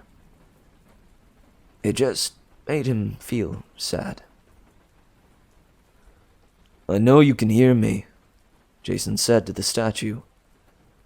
The statue said nothing. Its painted eyes seemed to stare at him. "I wish I could talk with you in person," Jason continued. "But I understand you can't do that. The Roman gods don't like to interact with mortals so much, and, well, you're the king and all. You've got to set an example, right?" More silence. Jason had hoped for something. A bigger than usual rumble of thunder. A bright light. A smile. No, never mind. A smile would have been creepy. "I remember some things," he said. The more he talked, the less self-conscious he felt. "I remember that it's hard being a son of Jupiter. Everyone is always looking at me to be a leader, but I always feel alone." "I guess you feel the same way up on Olympus. The other gods challenge your decisions. Sometimes you've got to make hard choices, and the others criticize you. And you can't come to my aid like other gods might. You've got to keep me at a distance so it doesn't look like you're playing favorites." "I guess I just wanted to say..." Jason took a deep breath.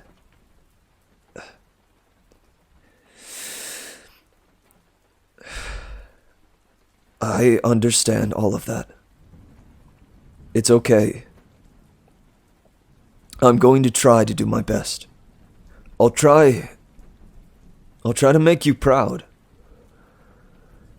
But I could really use some guidance, Dad.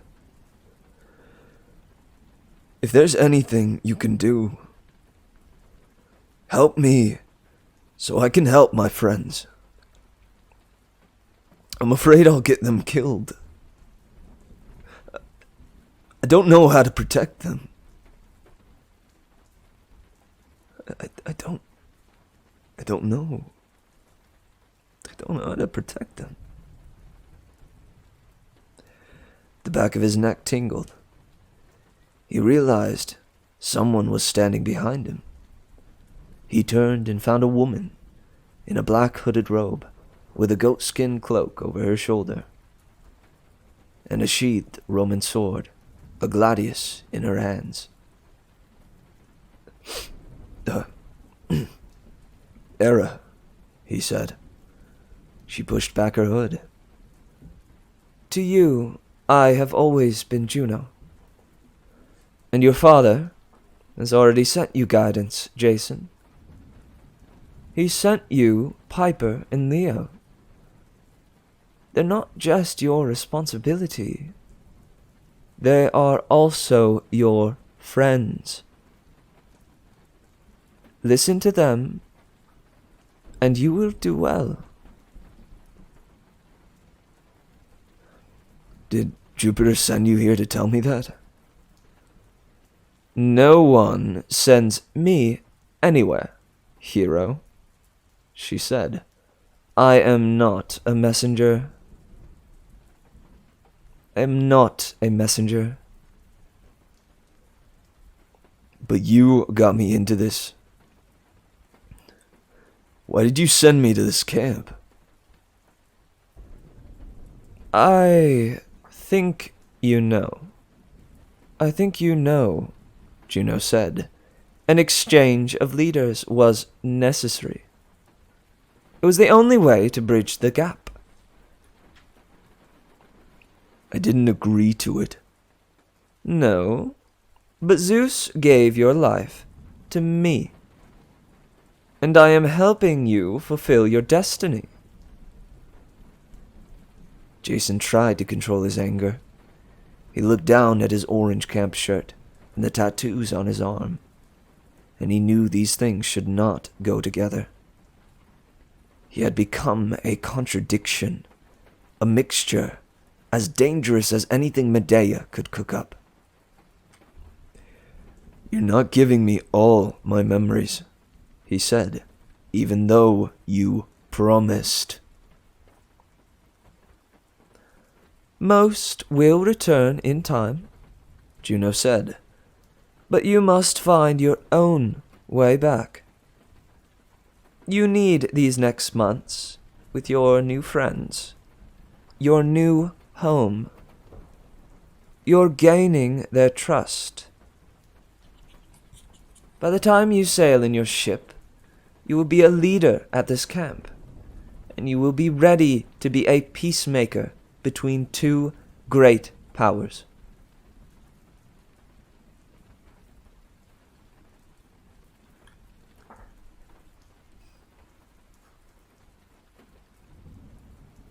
And what if you're not telling the truth? He asked.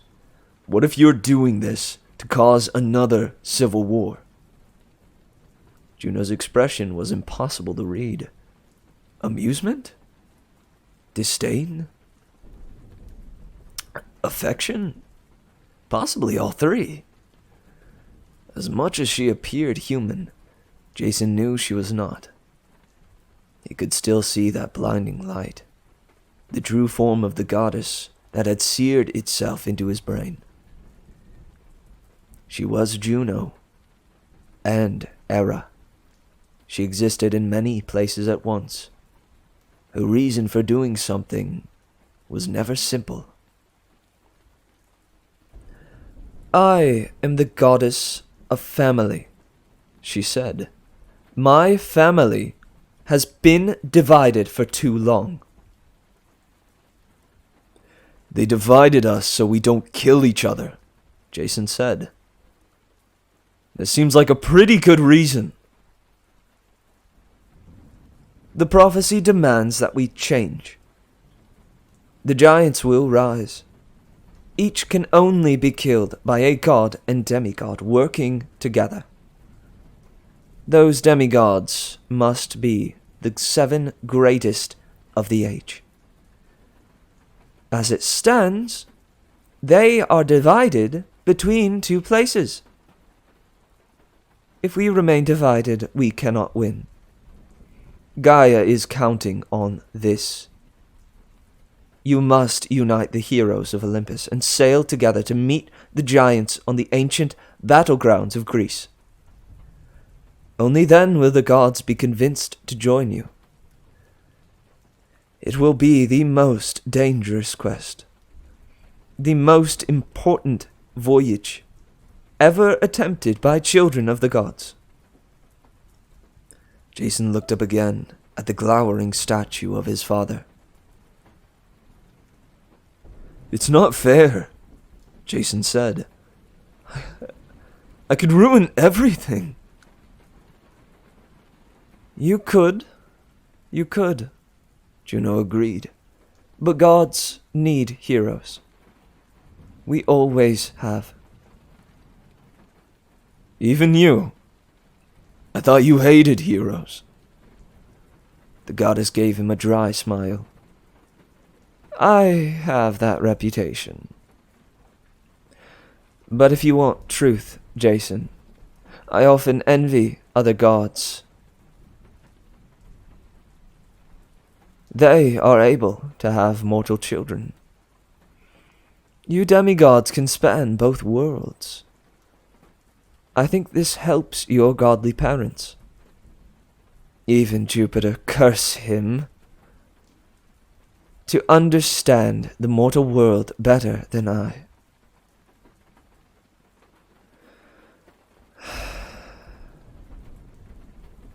Juno sighed so unhappily that despite his anger, Jason almost felt sorry for her. I am the goddess of marriage, she said. It is not in my nature to be faithless. I have only 2 godly children, Ares and Hephaestus, both of whom are disappointments. I have no mortal heroes to do my bidding, which is why I am so often bitter toward demigods. Hercules, Aeneas, all of them.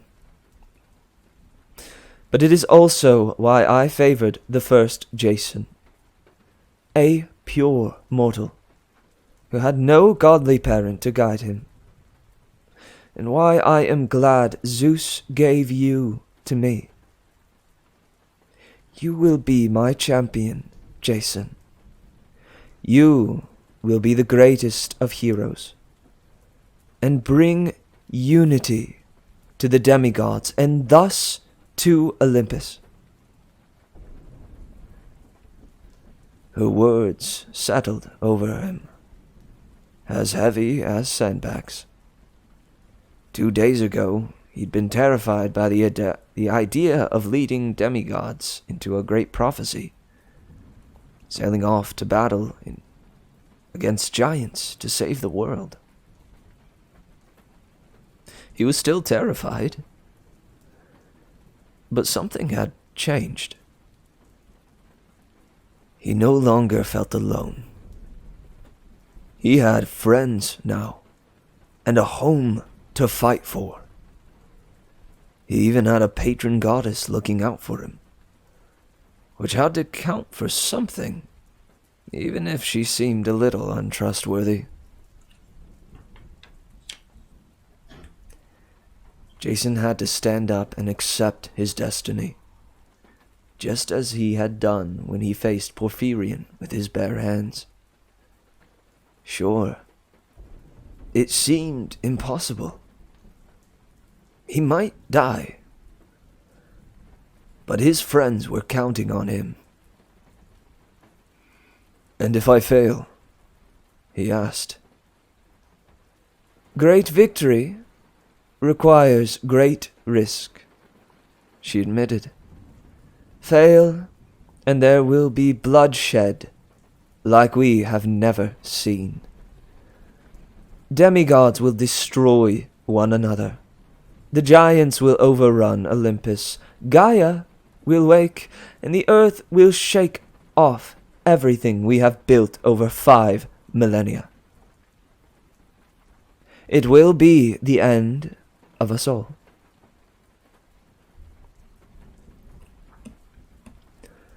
Great. Just great. Someone pounded on the cabin door. Juno pulled her hood back over her face, and she handed Jason the sheathed gladius. Take this for the weapon you lost. We will speak again. Like it or not, Jason, I am your sponsor, and your link to Olympus. We need each other. The goddess vanished as the doors creaked open, and Piper walked in. "Annabeth and Rachel are here," she said. "Annabeth and Rachel are here," she said. "Chiron has summoned the council."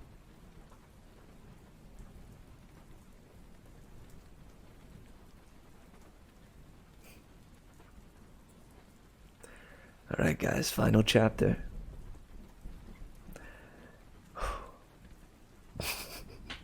I know, right? G Fuel. Jason, son of Jupiter. Sponsored by G Fuel. Sponsored by Raid Shadow Legends. Just Era, like he looks behind him and realizes who talked. It's this hooded figure in the corner. And he's like, "Ah, Era." She walks out of the shadows, uncloaks her hood, and it's Raid Shadow Legends.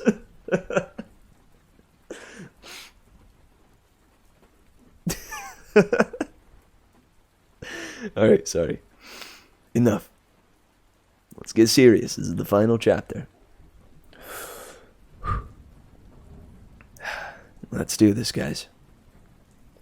56. Jason.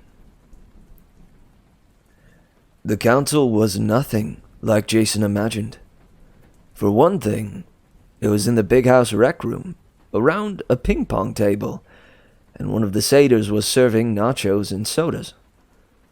Somebody had brought Seymour the leopard head in from the living room and hung him up on the wall. Every once in a while, a counselor would toss him a sausage. Jason looked around the room and tried to remember everyone's names. Thankfully, Leo and Piper were sitting next to him. It was their first meeting as senior counselors. Clarice, leader of the Ares cabin, had her boots on the table. But nobody seemed to care. Clovis from Hypnos cabin was snoring in the corner, while Butch from Iris was seeing how many pencils he could fit in Clovis's nostrils. Travis Stoll from Hermes was holding a lighter under a ping-pong ball to see if it would burn, and Will Solis from Apollo was absently wrapping and unwrapping an ace bandage around his wrist. The counselor from the Hecate cabin, Lou Ellen,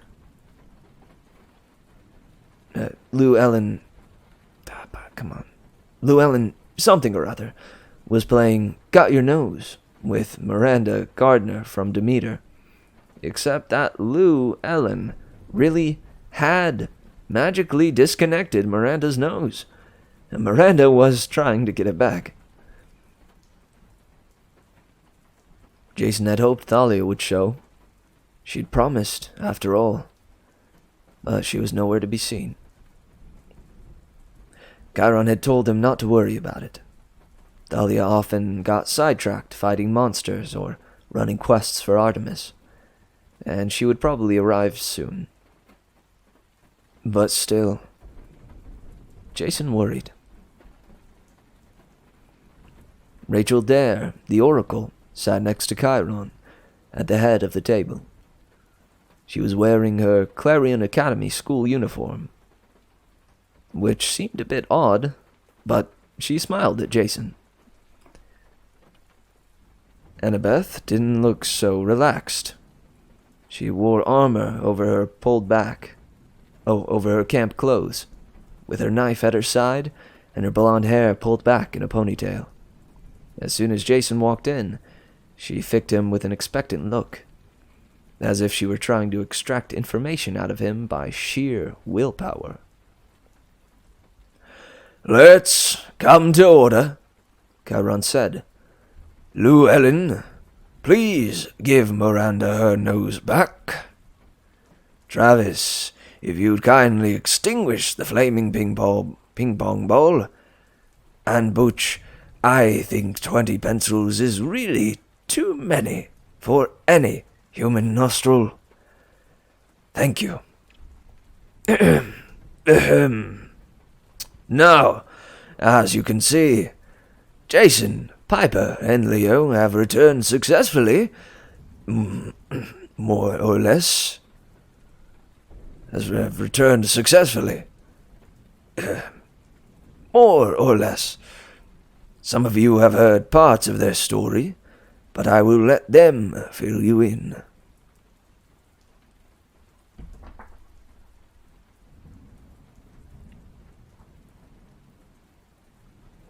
Everyone looked at Jason. He cleared his throat and began the story. Piper and Leo chimed in from time to time, filling in the details he forgot. It only took a few minutes, but it seemed like longer with everyone watching him. The silence was heavy, and for so many ADHD demigods to sit still listening for that long, Jason knew the story must have sounded pretty wild. He ended with Era's visit right before the meeting.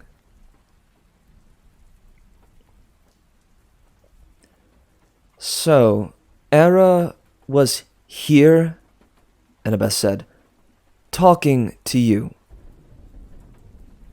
Jason nodded. Look, I'm not saying I trust her. That's smart. That's smart. That's smart, Annabeth said. Or, actually, I feel like that would be more sincere. That's smart, Annabeth said. But she isn't making this up about another group of demigods. That's where I came from. Romans. Romans? Clarice tossed Seymour a snortage. You expect us to believe there's another camp with demigods, but they follow the Roman form of the gods? And we've never even heard of them. Piper sat forward. The gods have kept the two groups apart, because every time they see each other, they try to kill each other. I can respect that, Clarice said. Still, why haven't we ever run across each other on quests? Oh, yes, Chiron said sadly. You have. Many times. It's always a tragedy. And always the gods do their best to wipe clean the memories of those involved. The rivalry goes all the way back to the Trojan War, Clarice. The Greeks invaded Troy and burned it to the ground. The Trojan hero, Aeneas, escaped and eventually made his way to Italy, where he founded the race that would someday become Rome. The Romans grew more and more powerful, worshipping the same gods but under different names, and with slightly different personalities. More warlike, Jason said. More united. More about expansion, conquest, and discipline. Yuck. Yuck, Travis put in. Yuck, Travis put in. Several of the others looked equally uncomfortable, though Clarice shrugged, like it sounded okay to her. And Beth twirled her knife on the table. And the Romans hated the Greeks. They took revenge when they conquered the Greek Isles and made them part of the Roman Empire.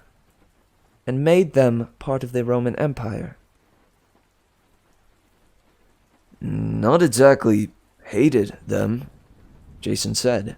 The Romans admired Greek culture, and they were a little jealous.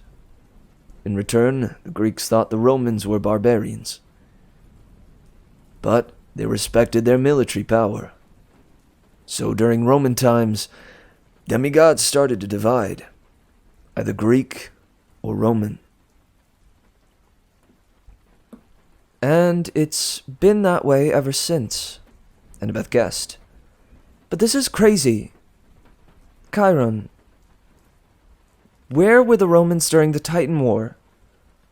Didn't they want to help? Chiron tugged at his beard.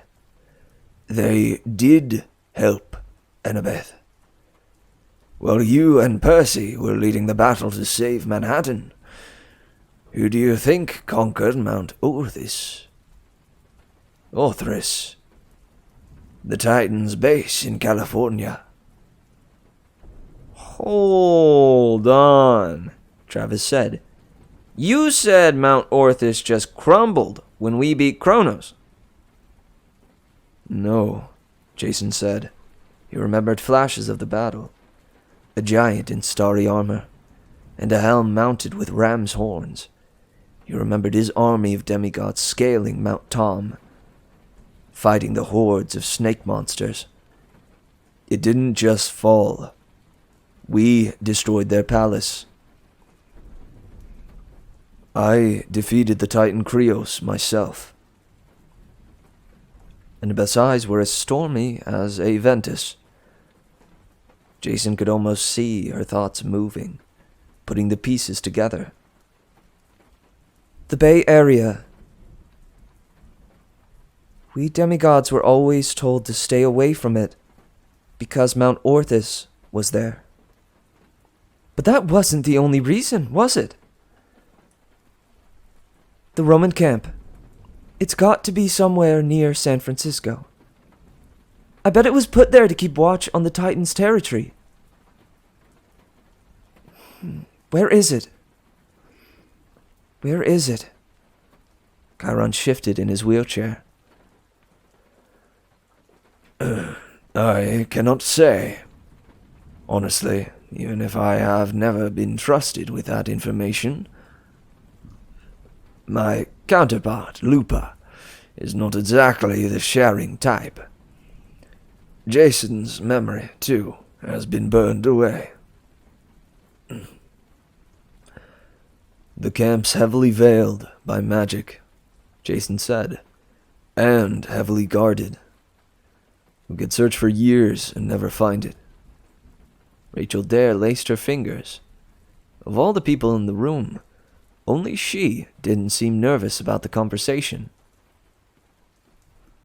But you'll try, won't you? You'll build Leo's boat, the Argos 2, the Argo 2, and before you make for Greece, you'll sail for the Roman camp. You'll need their help to confront the giants. Bad plan, Clarice warned. If those Romans see a warship coming, they'll assume we're attacking. You're probably right, Jason agreed. But we have to try. I was sent here to learn about Camp Half-Blood, to try to convince you the two camps don't have to be enemies. A peace offering. A peace offering. Rachel said. Because Era is convinced we need both camps to win the war with the giants. 7 heroes of Olympus. Some Greek, some Roman. Annabeth nodded. Your great prophecy. What's the last line? And foes bear arms to the doors of death. Gaia has opened the doors of death, Annabeth said.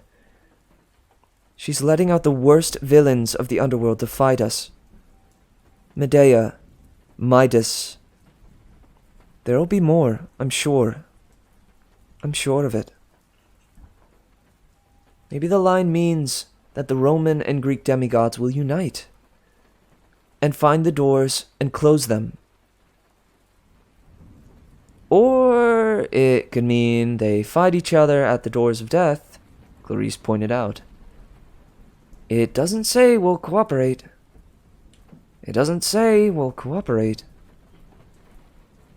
There was silence as the campers let that happy thought sink in. I'm going, Annabeth said. Jason, when you get this ship built, let me go with you. Let me go with you. I was hoping you'd offer, Jason said. You of all people. We'll need you. You of all people We'll need you. Wait, Leo frowned. I mean, that's cool with me and all. You know, yeah, super cool, super cool. But why Annabeth of all people? But why Annabeth of all people? Annabeth and Jason studied one another, and Jason knew she had put it together. She saw the dangerous truth.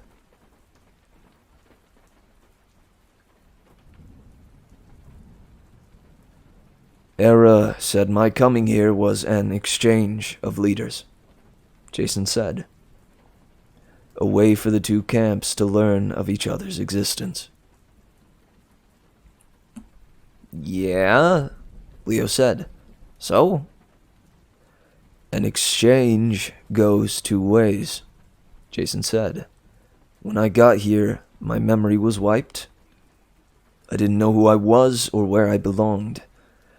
Fortunately, you guys took me in, and I found a new home.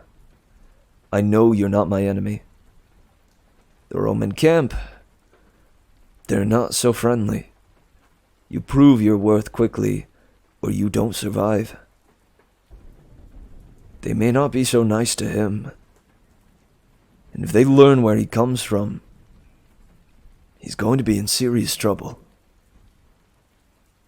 Him, Leo said. Who are you talking about? My boyfriend. My boyfriend. Annabeth said grimly.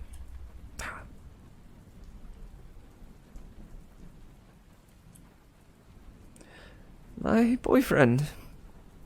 My boyfriend. Annabeth said grimly. He disappeared around the same time Jason appeared. If Jason came to Camp Half-Blood...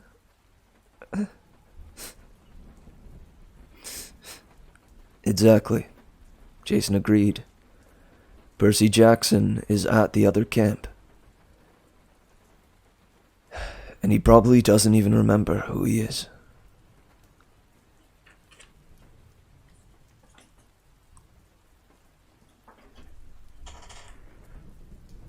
I already knew that since the beginning, but I forgot that they wait till the literal last line of the entire book to reveal that. Wild, dude.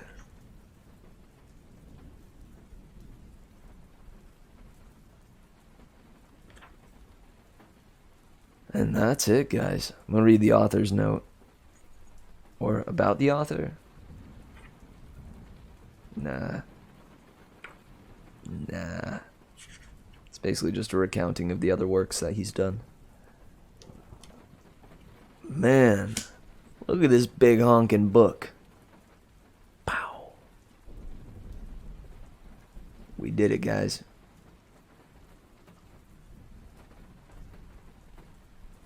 Oh yeah.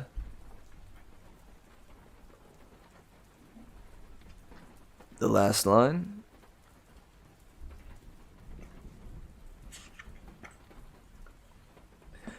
Percy Jackson is at the other camp, and he probably doesn't even remember who he is. Bam! It was an exchange. It's probably something that people could have figured out at the beginning, or from the beginning, but the true reveal is at the very end here, that Percy Jackson is at this camp that apparently Jason originated from. Amnesia 2, Electric Boogaloo. Join us next time as we jump into The Son of Neptune. Look at that Jackson boy. Look at that Jackson boy. Holding up that eagle.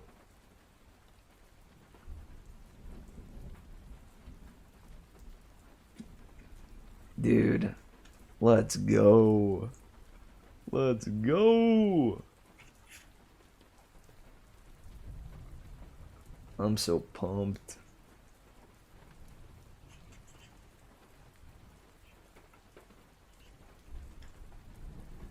This one has 52 chapters.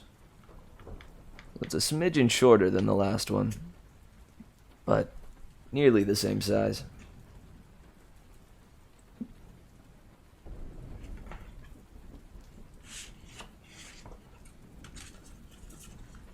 What does it look like without the cover? Ooh, sleek, dude. It's blue. That golden lettering. Yo,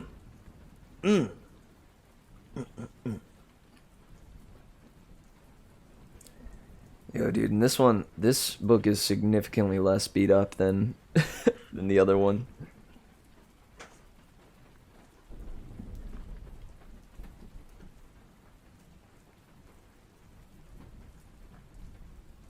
Yeah, this one's even tearing at the seams a bit.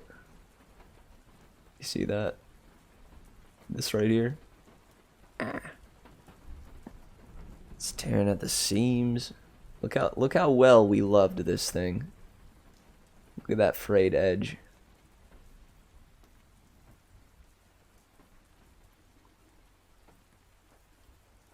Those frayed edges. We loved this thing well.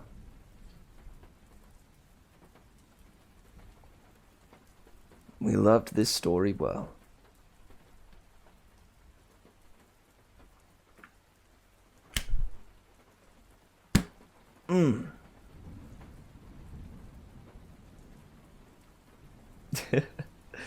So many books on face.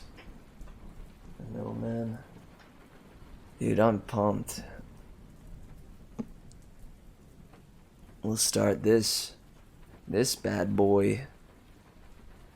I don't know. We can either start it tomorrow or Monday. What do you guys think? Any preference?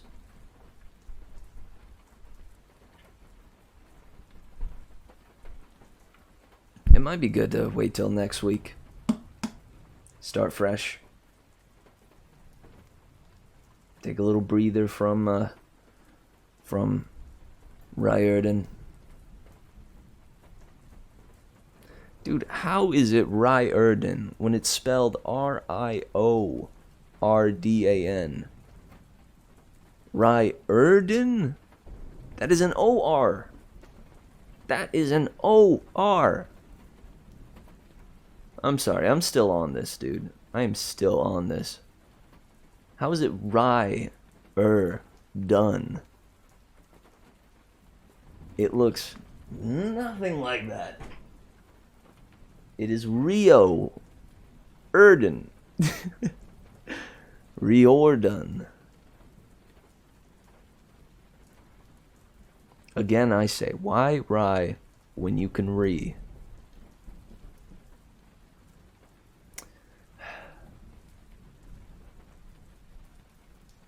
Flippin' flapper, flappity doodah. I will not be upset by the pronunciation. I've gotten used to it.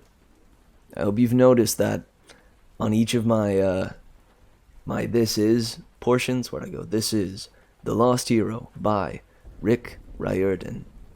I've said it with the correct pronunciations. I've gotten used to saying Riordan. And to be fair, I don't mind that pronunciation. I think it sounds fine. It sounds good. But it just bothers me that the word looks like that, but sounds sounds so different. Blame immigration. I guess. I don't blame anybody.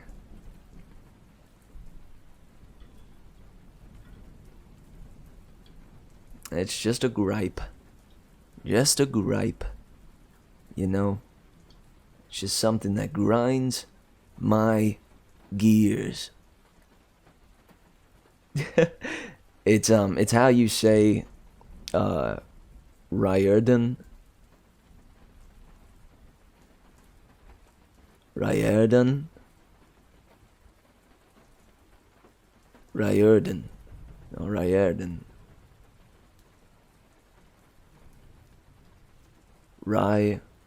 Ryerden? Wait, what? Are you telling me it's even different? Like there's a subtle difference of that it's Ryerden rather than Ryerden? Ryerden. Ryerden. Ryerden. Ryerden. I've been saying it Ryerden. I think I have it correct. But it is spelled Riordan or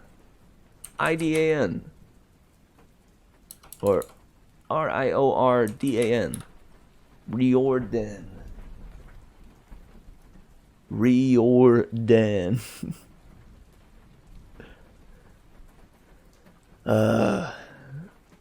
It kills me. Riordan, I love you to death.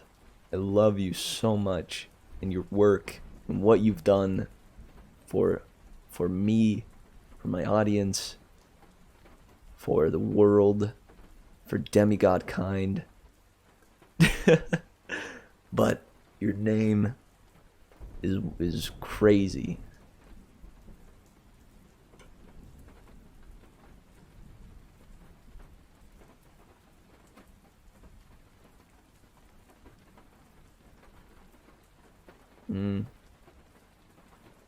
I feel like that would be like if my name is spelled Mitch, my name is Irish. It don't got no weird crazy way of saying it. My last name at least is. But it's like if I were to, like, my name is Mitch and I were to suddenly be like, no. You actually pronounce it Mich. Mich. Oh my gosh. From Ray King and Bard and Poet. It means royal poet? Heck. No, Mitch isn't Irish.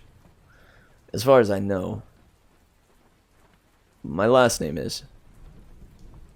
I won't reveal it. But it is an Irish name. Just so as you know. It's a good one. It's a fun one. Although, wait, what? I guess I don't really have any reason to withhold my last name, do I?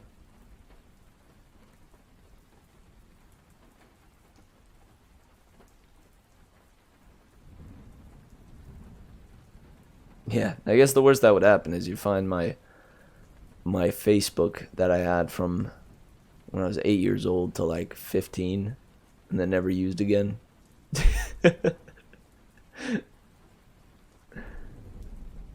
I don't think she'd stalk me.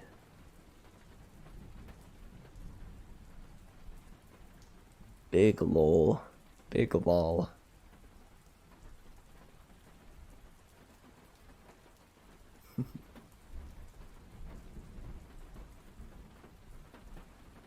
Nice. Alright, the links were fixed. Good stuff. Archive, YouTube, and Insta. Good. Riordan surname. Nice. Wait. Maybe I can look up what does my last name mean?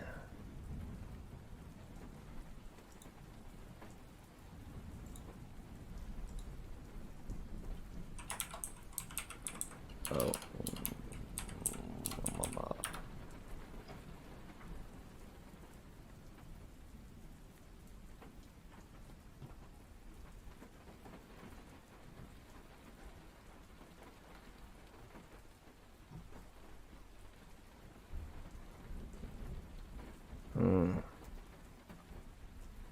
The average lifespan for people with my last name is 74. Yikes.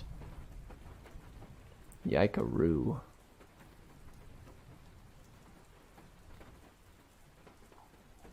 But what does it mean? Does it even say? Origin uncertain. Probably from an unidentified English place. Formed with the Old Norse element.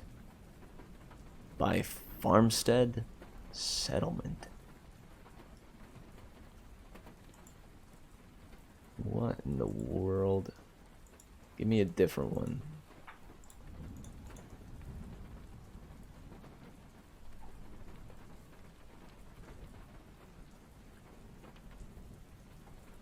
Huh.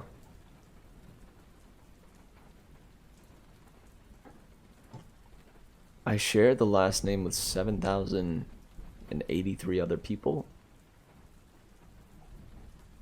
Weird.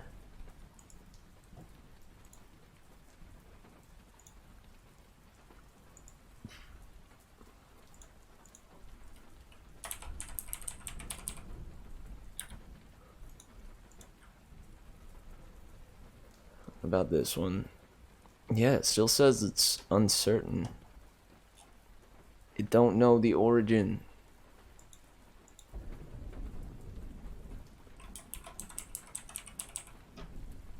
Are you sure you don't know the origin?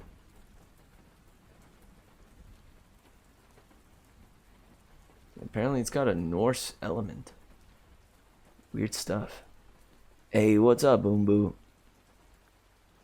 Sorry, we're at the end of the stream here. We're just chilling. Yeah, you can Google your last name.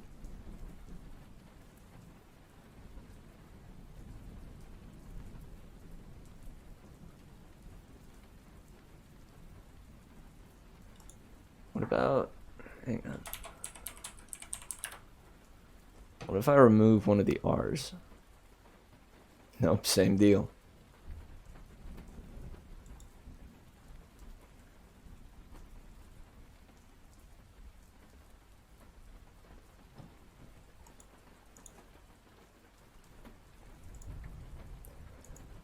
Weird, dude. I just want to know the origin.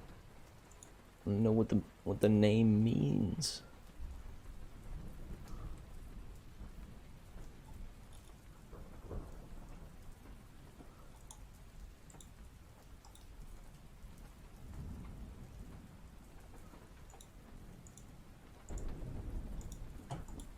Oh, this one won't let me see it unless I make an account.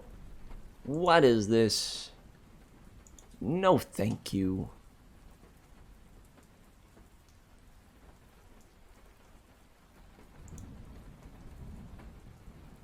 I just want to know what it means.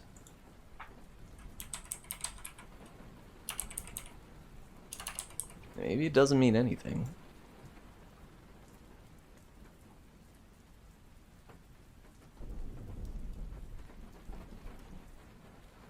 Alright, I give up.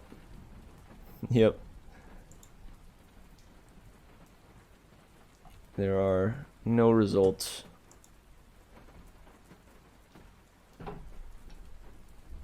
Wiki doesn't have a page. I feel bad I haven't caught a stream since the raid train. Oh, dude, don't worry about that. I'm just sad you missed out on some good story. Some good story time. But remember, catch them when you can. If you make it here, I'll be glad to have you.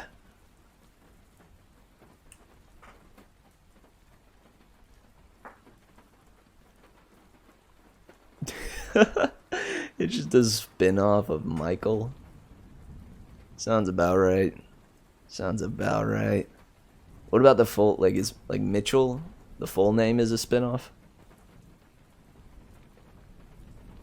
Because I am named Mitchell instead of Mitch. Michael. Michelle. Is Michelle a spin-off of Michael? What about Mickey? And Mike? I think those are too.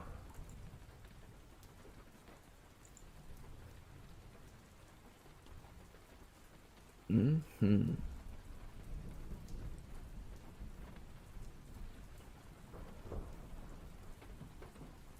Yeah, Michael is from old school Bible stuff. It's true.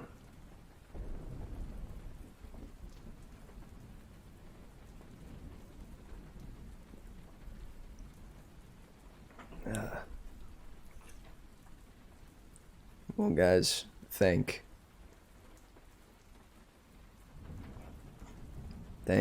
you.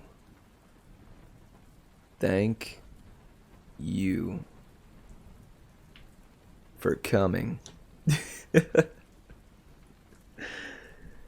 I'm probably gonna sign off here in a second because I don't want to be up too terribly late. Yeah, thank.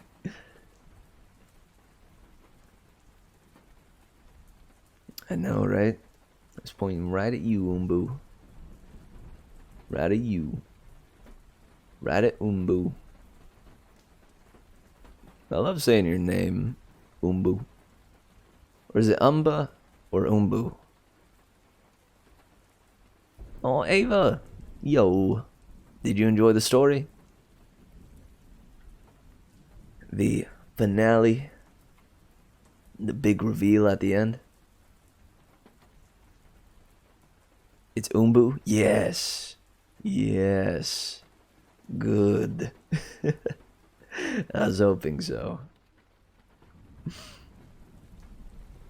I was about to say, even if you had told me Umba, I would have called you Umba, but I would have secretly wanted to call you Umbu. Mitch for sleep. Yeah, dude. Oh, sleep. Oh, sleep. Maze. Gnocchi. Gnocchi.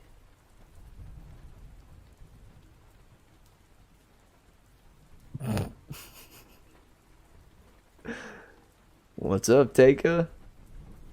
Is the under cheese? I do not know. What do you mean? What do you mean by that? Is the under cheese? You know, no one has ever called me. Oh, it's the under cheese. I was about to say, no one has ever called me a great detective, but I have no idea what is the under cheese is meant to be. Or is meant to be asking. But it's the under cheese? Are you talking about... Wait, what is that in reference to, though? I appreciate the correction, but I still am confused. Highly confused. Is that like Underdog? You know, speed of lightning, roar of thunder. But instead it's cheese. Under cheese. Oh. Under the cheese. Under the cheese. Check Urban Dictionary. Oh no. Oh no. Well, now I have to see it. I gotta know.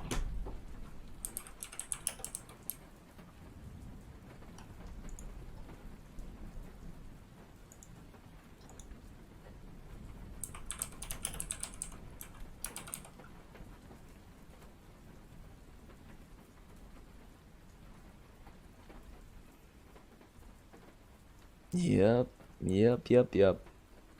Yeah. I understand now. Don't look it up, guys. Don't do it. It is gross. It is quite gross.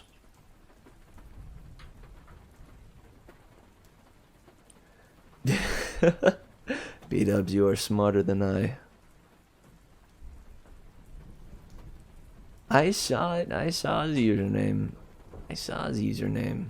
Don't worry. I still wanted to take the risk for the sake of knowledge and understanding. It's a worthy cause, truly. I will sacrifice my retinas, my eyeballs. No doubt about it.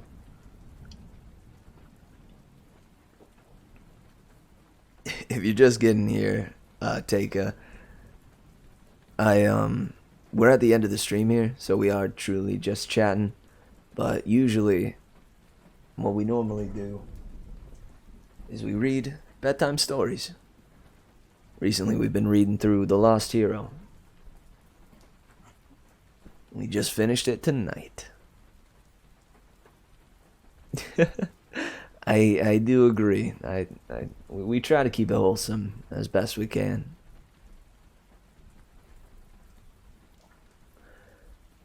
But you know, if you throw up like an Urban Dictionary term and it's tame, like under cheese, to where like only people if they know about it would understand it, that's okay. As long as you're not throwing out like legitimate slurs and bad words and whatnot. You know, general rules. Be respectful. Love each other. Be a rad guy.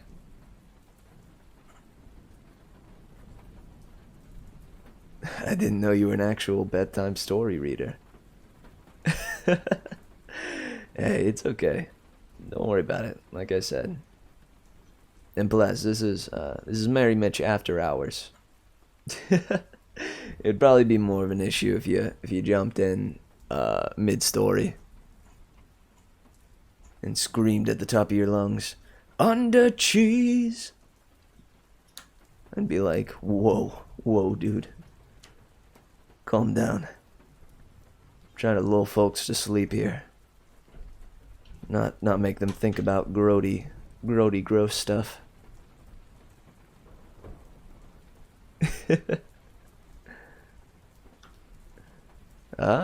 Maybe next time I'll catch you under my actual username. But you wouldn't know it was me. Do you have this account just for kicks and giggles? Oh, what's up, Ava? Oh, you fell asleep? Oh, shoot. Did I wake you up? I hope not. But yes, I am still here. I'm about to sign off in a second, though. But since it's the finale, I wanted to go a little bit longer.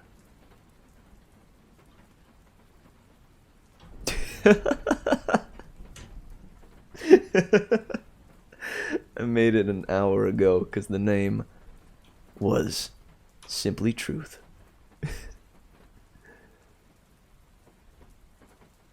Ava for sleep. Oh, heck yeah.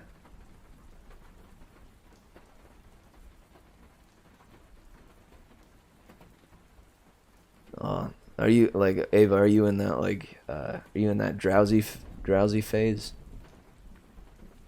Cause I know whenever I wake up, like for the first 10 minutes, at least, I am fully loopy, just fully groggy and incoherent. Useless for like an hour. Yeah, I feel that. It's a whole 2 a.m. No, I think you're making sense, Ava. I don't know what these other guys are saying. All these other goobers. I don't know, let's look. What did you say earlier?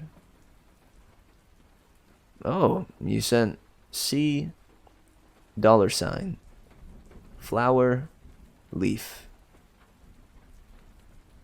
Yeah. Yeah. Yeah. I think that's what it was in reference to. Hey, honest to goodness, when I saw it, I didn't question it. That might have been my cat. Oh, it makes it even better. I don't even know how you sent the flower and leaf. I want to send it too. But I want to just send the flowers and leaves. Oh, dude. That's so pretty. Look at that. Can I get some flowers and leaves in the chat?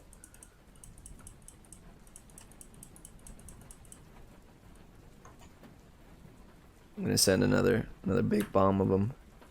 Pachow. Yeah.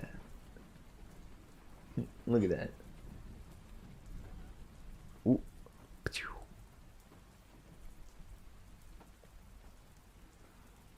No, I know. Sorry, I didn't want the C and $. I just wanted the flower. The flowers. Ava, we're not making fun of you. At least I'm not. Honest to goodness, I didn't even know I could send flowers and leaves. And now I do. Which is a boon. A boon. Truly.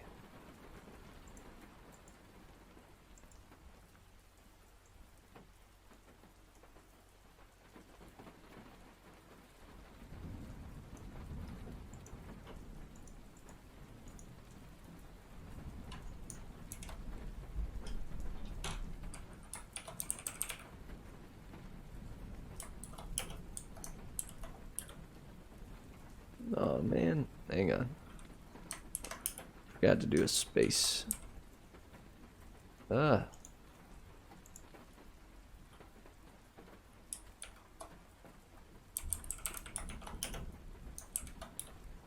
Yeah. There we go. Much better. Yeah, I don't know where to find them, but you can copy and paste them from the previous messages. If you like. If you like. Goodness knows, I'm not awake enough to even make fun of anyone. Are you playing rain noises too? Yeah. I do. Forget about it. I found it. Whoa, see Carlo. Am I in search of followers? You bet I am.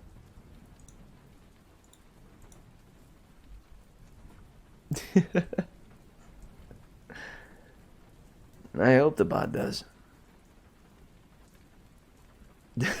Oh, I'm glad, Taika.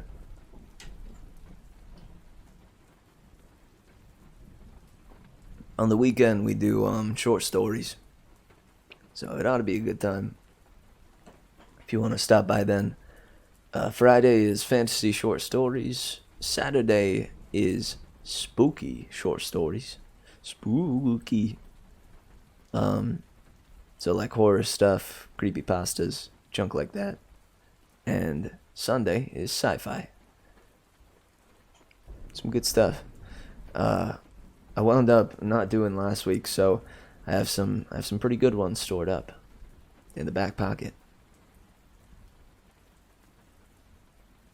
Oh,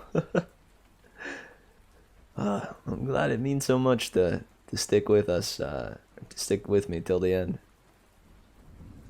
Don't worry, for both of our sakes, I'm gonna end it here in a sec, so that we can both drift off to Snooze Town.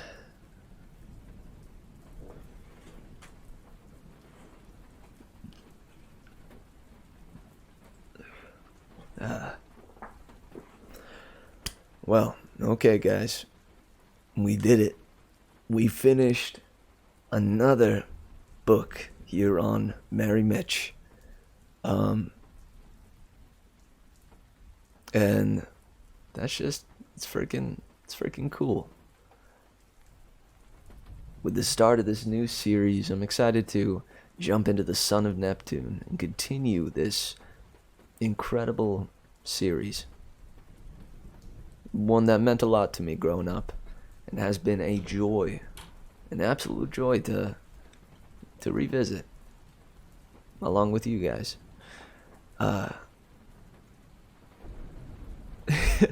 Is everyone alive at the ending? Oh, you mean at the ending of the book?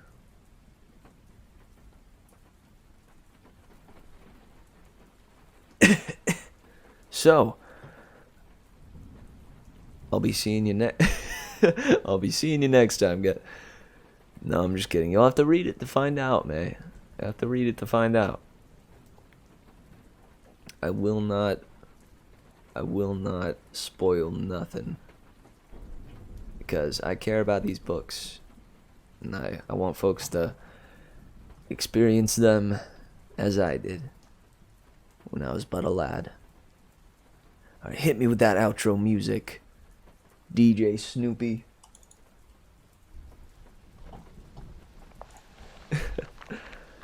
Much love, guys. Taika, I hope to see you again on that other account. I won't know who you are, but I'll welcome you in whenever you get here. And thanks for all you guys for sticking till the end. This finale was a joy. Like I said, I was looking forward to this today, and it meant a lot. Oh, what's up, Brandon? Thank you for the follow. I hope to see you again for a different stream. We're doing short stories on the weekend, so hope to see you back here.